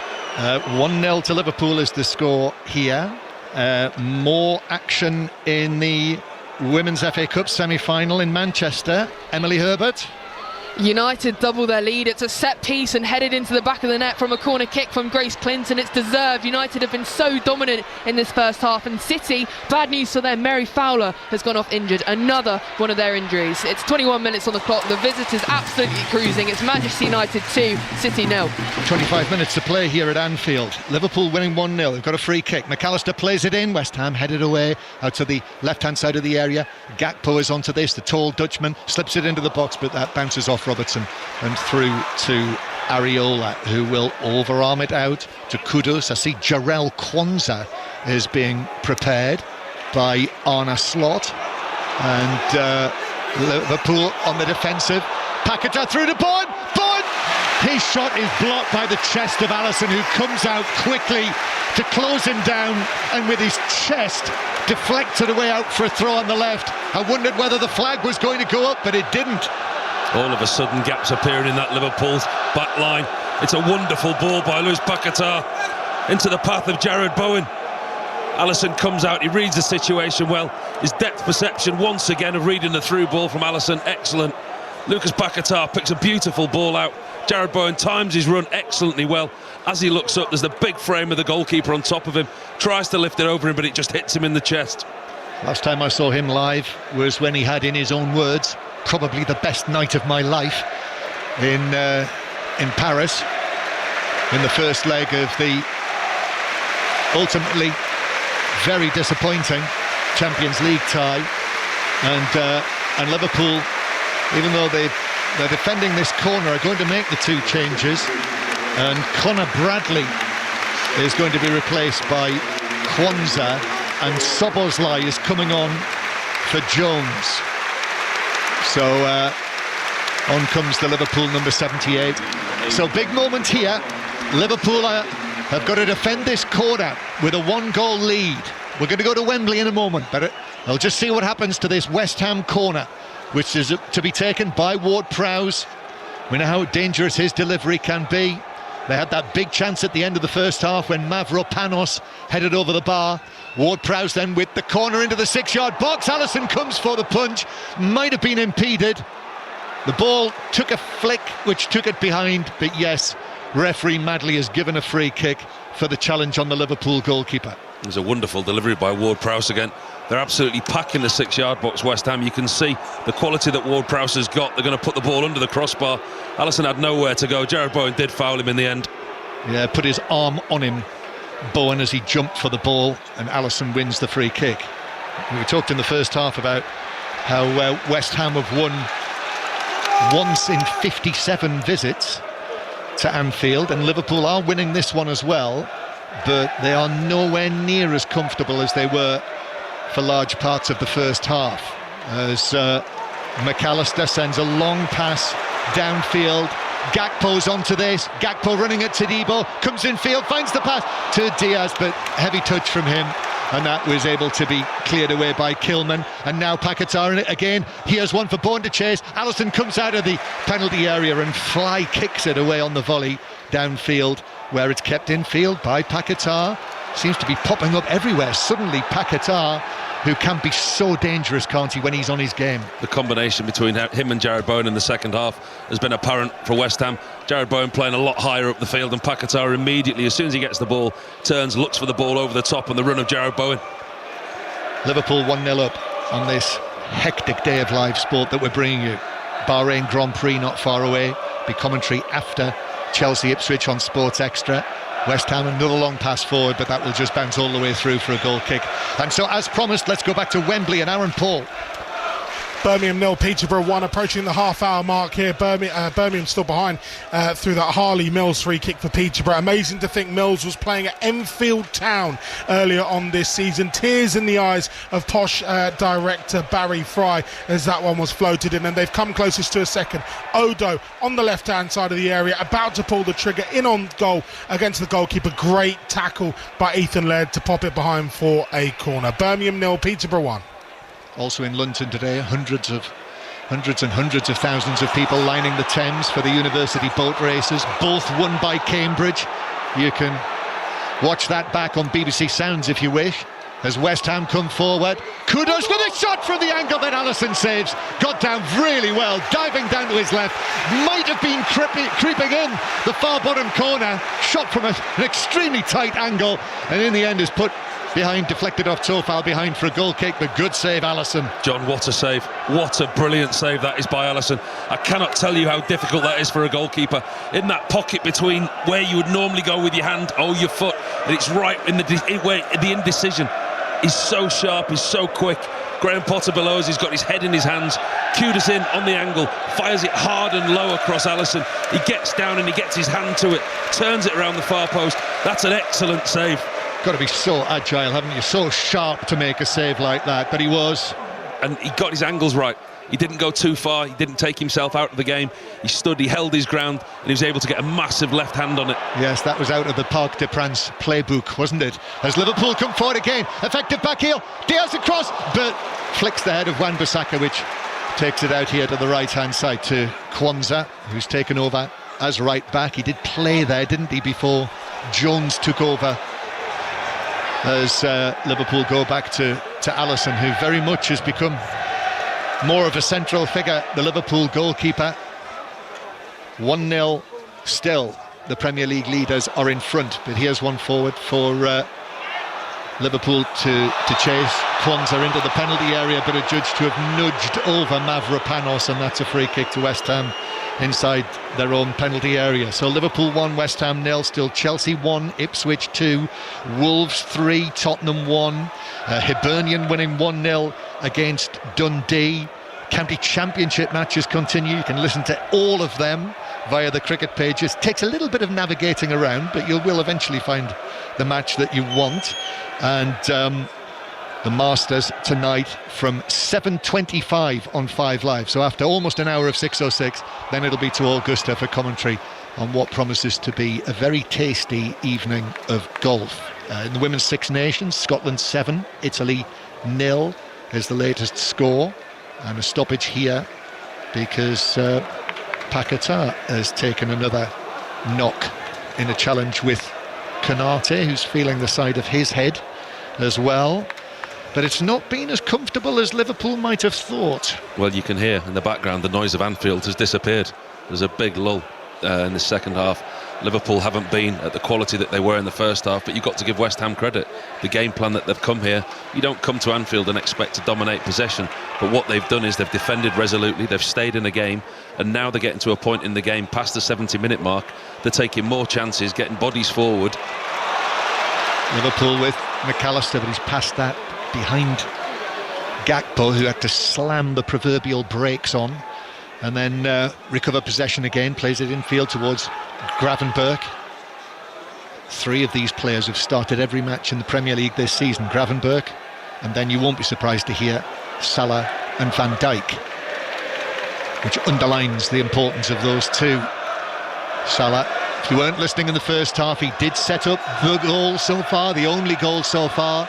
Gravenberch exchanging passes with Robertson, middle of the West Ham half. McAllister then forward to Szoboszlai. Szoboszlai angles it back. Kwanzaa just got away from him, might have thought of having a go. Gives it to Salah, wise move. Salah infield, is able to play it off a combination of Paquetá and Wan-Bissaka, and it bounces behind for a corner to Liverpool. Back to Stamford Bridge, Mike Williams. Chelsea 1, Ipswich 2, but Chelsea still pushing for that equaliser. Jackson's just hit the side netting. Cole Palmer driving them forward. Neto's just gone close as well. Jadon Sancho has replaced Madueke for Chelsea, and for Ipswich they've made a change as well, bringing on Liam Delac, the 12-goal top scorer, left on the bench today, but he's up front now. Ipswich looking for their first win here in West London since May 1979. Liverpool ready to take this corner now. Go to Molineux in a moment, but McAllister is ready to take this. You will hear an enormous outpouring of relief if Liverpool are able to get this second goal. McAllister, it's a deeper one, this one, outswinging but headed away. Ward-Prowse is underneath that. Szoboszlai goes all the way back to Alisson. So come in, Charlie Slater from Wolverhampton. A quarter of an hour remaining. It's Wolves 3, Spurs 1. Mateus Cunha's just come on and returned from his 4-match suspension. Meanwhile, for Tottenham, Kulusevski's on, replacing a few moments ago, James Maddison, but it's all Wolves. Spurs are all over the place. This is Semedo for Wolves with an effort from the edge of the box. It could be 4, it could be 5. Spurs need full time. It's Wolves 3, Spurs 1. West Ham win a free kick in the centre circle. 15 minutes to play here at Anfield. Arne Slot directing operations as Paquetá passes it forward. Konate comes across and is able to reach the ball with his right foot ahead of Jared Bowen. But Liverpool just clear it downfield, and you can hear the anxiety again rising among the Liverpool supporters.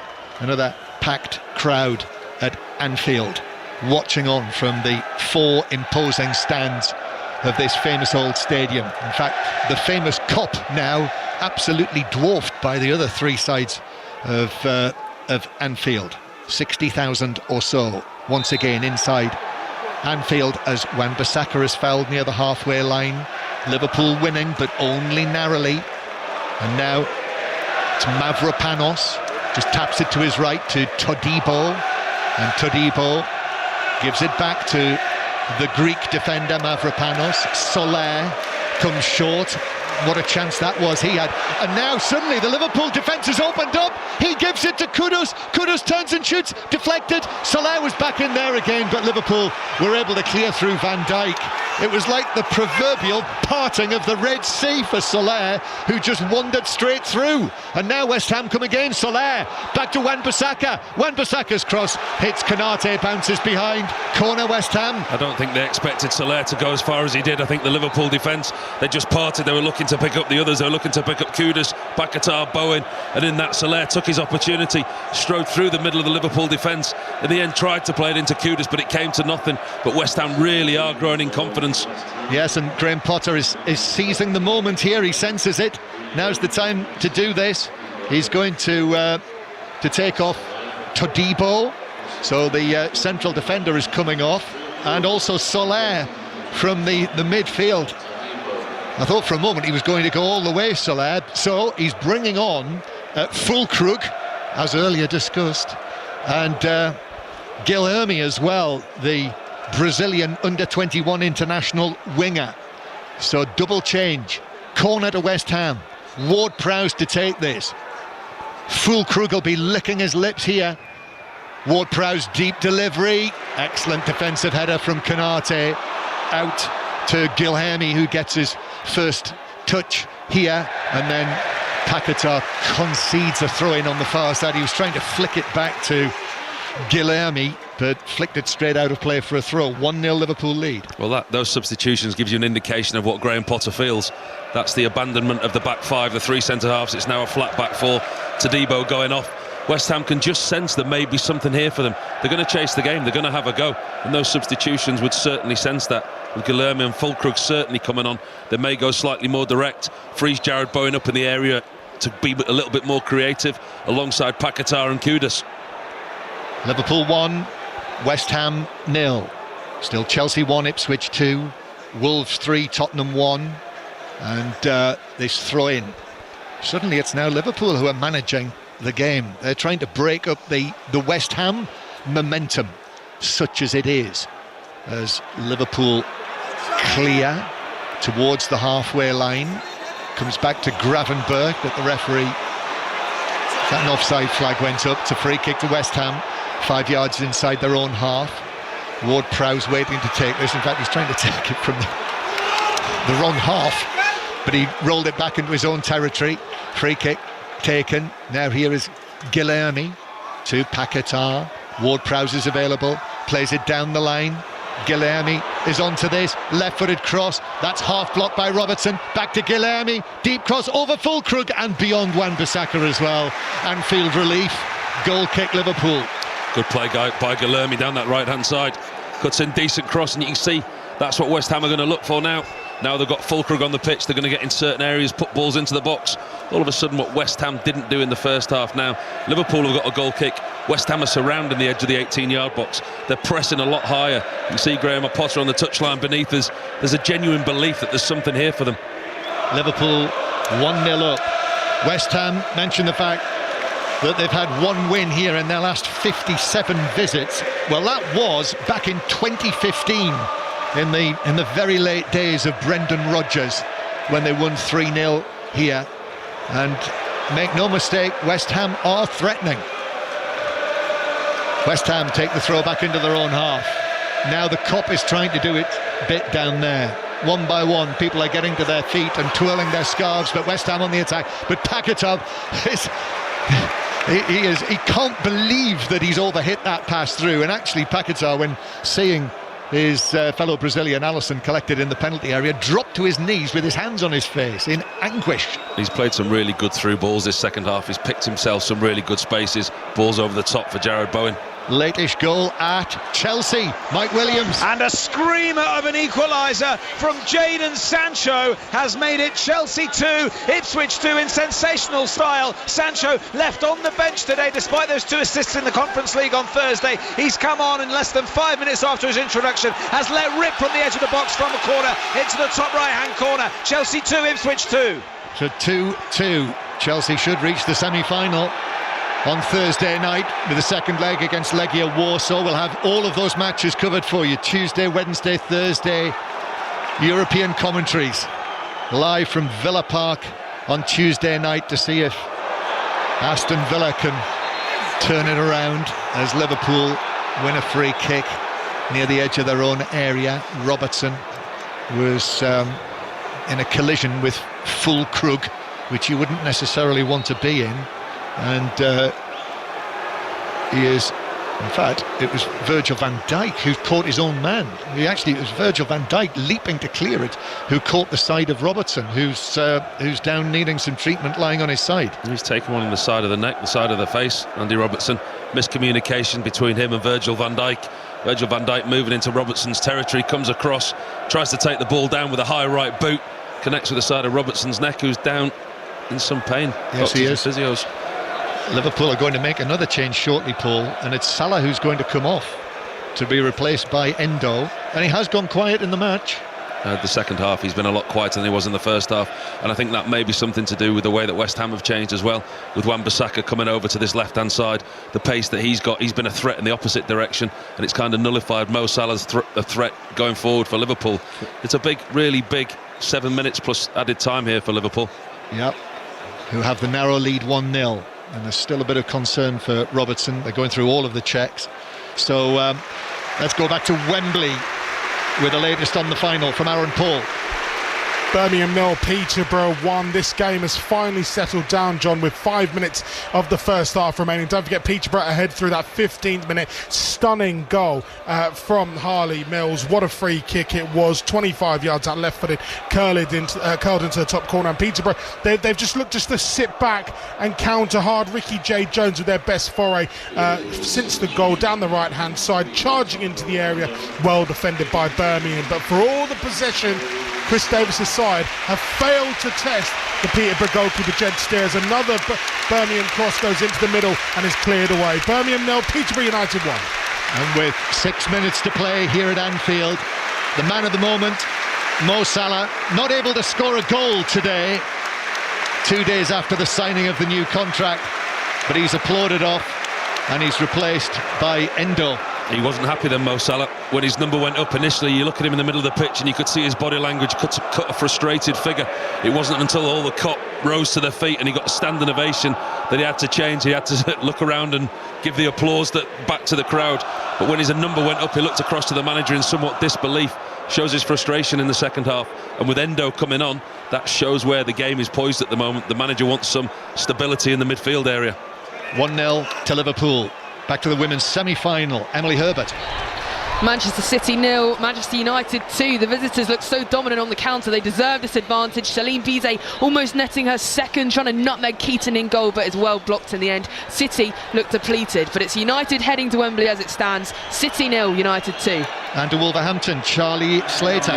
Where Spurs have pulled one back. Wolves 3, Spurs 2. Corner kick, Romero's header is tipped onto the crossbar by the goalkeeper. Brilliant save, but it falls to Richarlison, the substitute off the bench. Fit again, taps it in. Wolves 3, Spurs 2. West Ham are making Liverpool work for this victory, if indeed it is to be a victory. West Ham in possession, inside the Liverpool half. The Kop, the noise, the songs getting louder and louder from there. but West Ham in possession. And really, Liverpool, so impressive in the first half, have reverted to the recent type. Long pass forward from the back. Cross from Wan-Bissaka. Oh, it's an own goal! It's an own goal off Van Dijk. Under pressure, the Liverpool captain steered it into the bottom corner of his own net. Robertson was in there as well. The two of them together. It might have been the left back who got the touch, but the ball's in the net, and West Ham are level. It's 1-1. Wan-Bissaka roaming forward down this left-hand side for West Ham, and you cannot say it hasn't been coming. It's been quiet in Anfield in the second half. A long ball over the top. Wan-Bissaka gets in on the left-hand side, and he puts a decent ball across the 6-yard box. Both Van Dijk and Robertson both running forward back to their own goal. Coming together, neither of them, no communication. Robertson comes across the front of Van Dijk and inadvertently puts it into his own net. Well, two of their most experienced defenders, Van Dijk playing it into Robertson and deflecting off Robertson's leg into the bottom corner for the West Ham equaliser. Both running towards the near post, and you can see the frustration. Robertson's going absolutely mad at Van Dijk. It looks like he called for the ball. Clear miscommunication between the two. It was a ball across the box. There was no West Ham player in sight between the two of them. It's another hiccup on the way to the title for Liverpool. They're being pegged back, they're being held by West Ham United. 1-1 the score here, and more goal news from Wolves. Charlie Slater. Well, if Liverpool are having hiccups, Spurs have got heartburn, because it's Wolves 4, Spurs 2. No sooner were they back in the game, they're out of it again. Cunha, 4-2. 4-2 to Wolves, very nearly Liverpool back in front. Diaz with a snapshot, a rising effort, right side of the area, deflected up and over the top of the crossbar by Wan-Bissaka. I think it did clip the bar. A really good opportunity for Diaz on the angle. Wan-Bissaka diving across, making a last-ditched attempt to make a block, diverts it onto his own crossbar. Corner for Liverpool. Corner for Liverpool. McAllister to take this, standing at an angle just down to our right in front of the Kop. McAllister with the out swing out, which is headed down and missed by Kwanzaa. Then in it comes Kwanzaa with another header. That's blocked by West Ham on the edge of the 6-yard box, and it's cleared away, headed away. Kudus, I think, used an arm to control that, but it was on the blind side of the referee. The assistant, though, surely would have had a sight of that. He didn't. McAllister wins it back. McAllister's ball in, and Areola had to go down and get a hand to it, to touch it behind and make sure that it did go behind for another corner to Liverpool from the right. Isn't it amazing what nerves and pressure does to you? As soon as Liverpool have conceded that equalising goal, they've reverted back to the team that they were in the first half. Really good opportunity from Diaz, really good opportunity from McAllister, and now they're looking to win this. They are. McAllister, 1-1 the score. Here it is, headed down and in! Van Dijk! It's Virgil van Dijk! And the captain immediately makes up for the error at the other end by heading Liverpool back in front. Virgil van Dijk, new contract round the corner, and he proves his worth here at Anfield. Liverpool 2, West Ham 1. Nobody was leaving Anfield early, and everybody's joining in the celebrations. What a moment for Liverpool. What a key moment in their season. It's such a simple ball in from McAllister. Really nice out-floated corner onto the head of Virgil van Dijk. Doesn't have to do a lot. There's a bit of bumping going on in the West Ham penalty box. Van Dijk gets himself free, sets himself, heads it down low into the bottom corner. Arne Slot below is running down the touchline. The roof has just come off Anfield. West Ham were level for only, I reckon, 3 minutes after the own goal, when Van Dijk played it into Robertson and it deflected in. But there we are, Virgil van Dijk commanding in the opposing penalty area, even if there have been errors in his own. And now Liverpool again lead with 7 minutes of added time, which has been queried by Arne Slot, who looked incredulous as he saw that number go up on the black board on the side of the pitch. So West Ham, well, that will have deflated West Ham. However, here they come again, and we've got an all-action end to this match. It's all foul. giving the ball out to the right-hand side. Comes back to Ward-Prowse. Still West Ham in possession in the central third of the field. Chelsea 2, Ipswich 2, Wolves 4, Tottenham 2. The other scorelines, and commentary coming on Newcastle, Manchester United. McAllister doesn't win the free kick. There's outrage inside Anfield that wasn't given Liverpool's way. They're able to clear it up to the halfway line. Sofal goes down very easily. The challenge from behind by Gakpo, and again for the Liverpool supporters. The foam coming out of mouths, I think, here that was given West Ham's way and Liverpool didn't get theirs. Oh, it's amazing, isn't it? I said there in the build-up to the goal. I mean, it's amazing what pressure and nerves do to you. You can see the way that this Liverpool have played in the second half, like the weight of the world was on their shoulders. But as soon as they conceded the equaliser, they reverted to type. They were excellent in the first half, and they were again. Ward-Prowse with this long delivery from the free kick over the top of Füllkrug. And the offside flag is up, and it's a free kick to Liverpool inside their own area. So we have 7 minutes of added time. We've still got over 5 of them to play. But calm from Van Dijk, his 4th goal of the season. We're expecting in the next few days they will confirm that the Liverpool captain, who will surely lift the Premier League trophy here inside Anfield at the end of the season. Certainly that goal helps. It's going to be such a key moment in the season. This was a key game for them. I mean, looking at the fixtures that they've got coming up after Arsenal stumbling yesterday, people coming here today expecting a comfortable win, and you would have thought at half-time it was going to be. West Ham have stuck in, made it very, very difficult, and after they conceded the equaliser, Liverpool all of a sudden came back to life. Endo, under pressure, passes the ball out of play. Home supporters again howling for a free kick that referee Madley did not give them. So Paquetá picks out the pass to Mavropanos. Here's Ward-Prowse. Now Kilman, Maximilian Kilman, wanted to go long with the pass, but Szoboszlai came across. Ward-Prowse back to Mavropanos, steers it out to the far side. It's Sofal who is in front of the Sekeni Dalglish stand. Some supporters in there as well on their feet, waving their scarves. We're going to win the league is the chant coming out of the Kop to our right. And I think that's a settling, the attempted settling effect from that chorus as Sofal. Now Guilherme weaving his way in field. And then Kilman's ball in. Füllkrug's header hits the crossbar. The angle of post and bar really twisted his neck and headed that goalwards. I thought it was bound for the top corner. Still West Ham with Kudus, Liverpool supporter, Liverpool players all around him. Wan-Bissaka takes it on. Wan-Bissaka then back up the line towards Kilman. So close there for a second West Ham goal. They're putting their supporters through every single emotion possible inside a football stadium at Liverpool this afternoon. That was a great header by Füllkrug. Managed to get some power on a really weak cross onto the crossbar of Alisson. And free kick is given for a foul on Konate just outside the penalty area. We have a chance for a little breather here. Are we going to go back to Wembley? We are not going back to Wembley, but I can tell you that Peterborough United have scored a second. It's also half-time there. Hector Ciprianu has made it Birmingham City 0, Peterborough 2.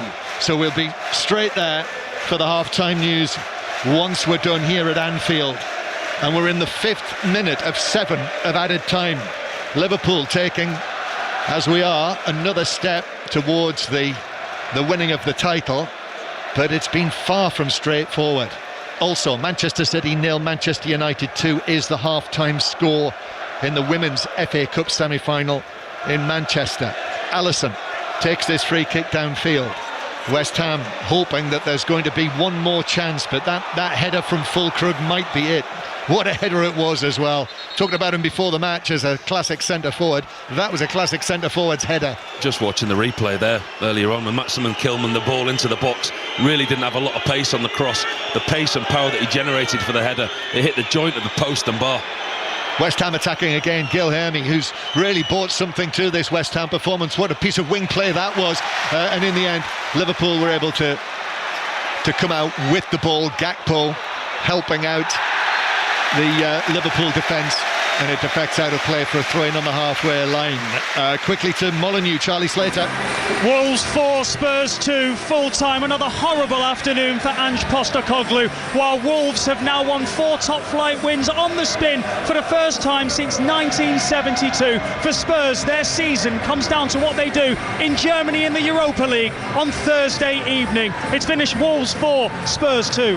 Well, I say Kylian Mbappe has been sent off playing for Real Madrid in La Liga this afternoon. They are winning 1-0. Camavinga, who was sent off against Arsenal the other night, scored the goal, but Mbappe sent off. Barcelona obviously in pole position in the league there. Final seconds here. Wan-Bissaka wins a free kick in his own left-back area. I make it we're in the 7th minute of added time. West Ham have got to go long. Free kick is taken. It's shuffled forward by Mavropanos. Kilman's gone up front with Fulkrug. Long pass forward, cleared away by Konate, but straight to Kudus. Kudus now, this might be the last chance, wraps his foot around it and gets the cross in, but a cross right into the gloves of Alisson, and the Liverpool goalkeeper calmly catches it in front of his forehead. And that was cheered like a goal around Anfield. It really was. It was a poor cross in the end from Kudus. Alisson comes off his goal line, collects it, and will waste as much time as he can. Yes, I just noticed a pigeon flying across our eye line. Alisson, in the form that he's in, wouldn't have been surprised if he caught that as well. As Ward-Prowse heads it forward. They're demanding the final whistle, and there it is. West Ham made a goal. West Ham made a game of this, most certainly. Kudus drops to the ground. West Ham players go to the officials, but Liverpool have won it with that late Van Dijk header, just 2 or 3 minutes after he'd been involved in a real mix-up with Andy Robertson conceding an own goal. But Van Dijk scored the goal. Salah set up the opener for Luis Diaz, and they've got over the line in this one, Liverpool. And now a minimum of 6 more points will clinch them the title. It's in sight, the winning post for Liverpool. Paul Robinson. Such a storyline, such a narrative to this game. Every single emotion possible felt from a Liverpool point of view today. They were excellent in the first half, dominated the game, only went in 1-0 up at half-time. You thought in the second half it'd be more of the same. They'd dominate possession, go on and win the game 2 or 3-0. They didn't. You've got to give West Ham so much credit. West Ham dug in, they came here with a game plan, and eventually they worked their way back into the game. They worked their way back into the game that much that he changed to a back 4, committed more men forward, and give them credit, they got back in the game and they got the goal. Granted, it was an own goal, and at that point you look at it and you think nerves, stress, worry all affected Liverpool's performance in the second half, but that all disappeared when the equaliser went in. They reverted back to type, the team that they were in the first half.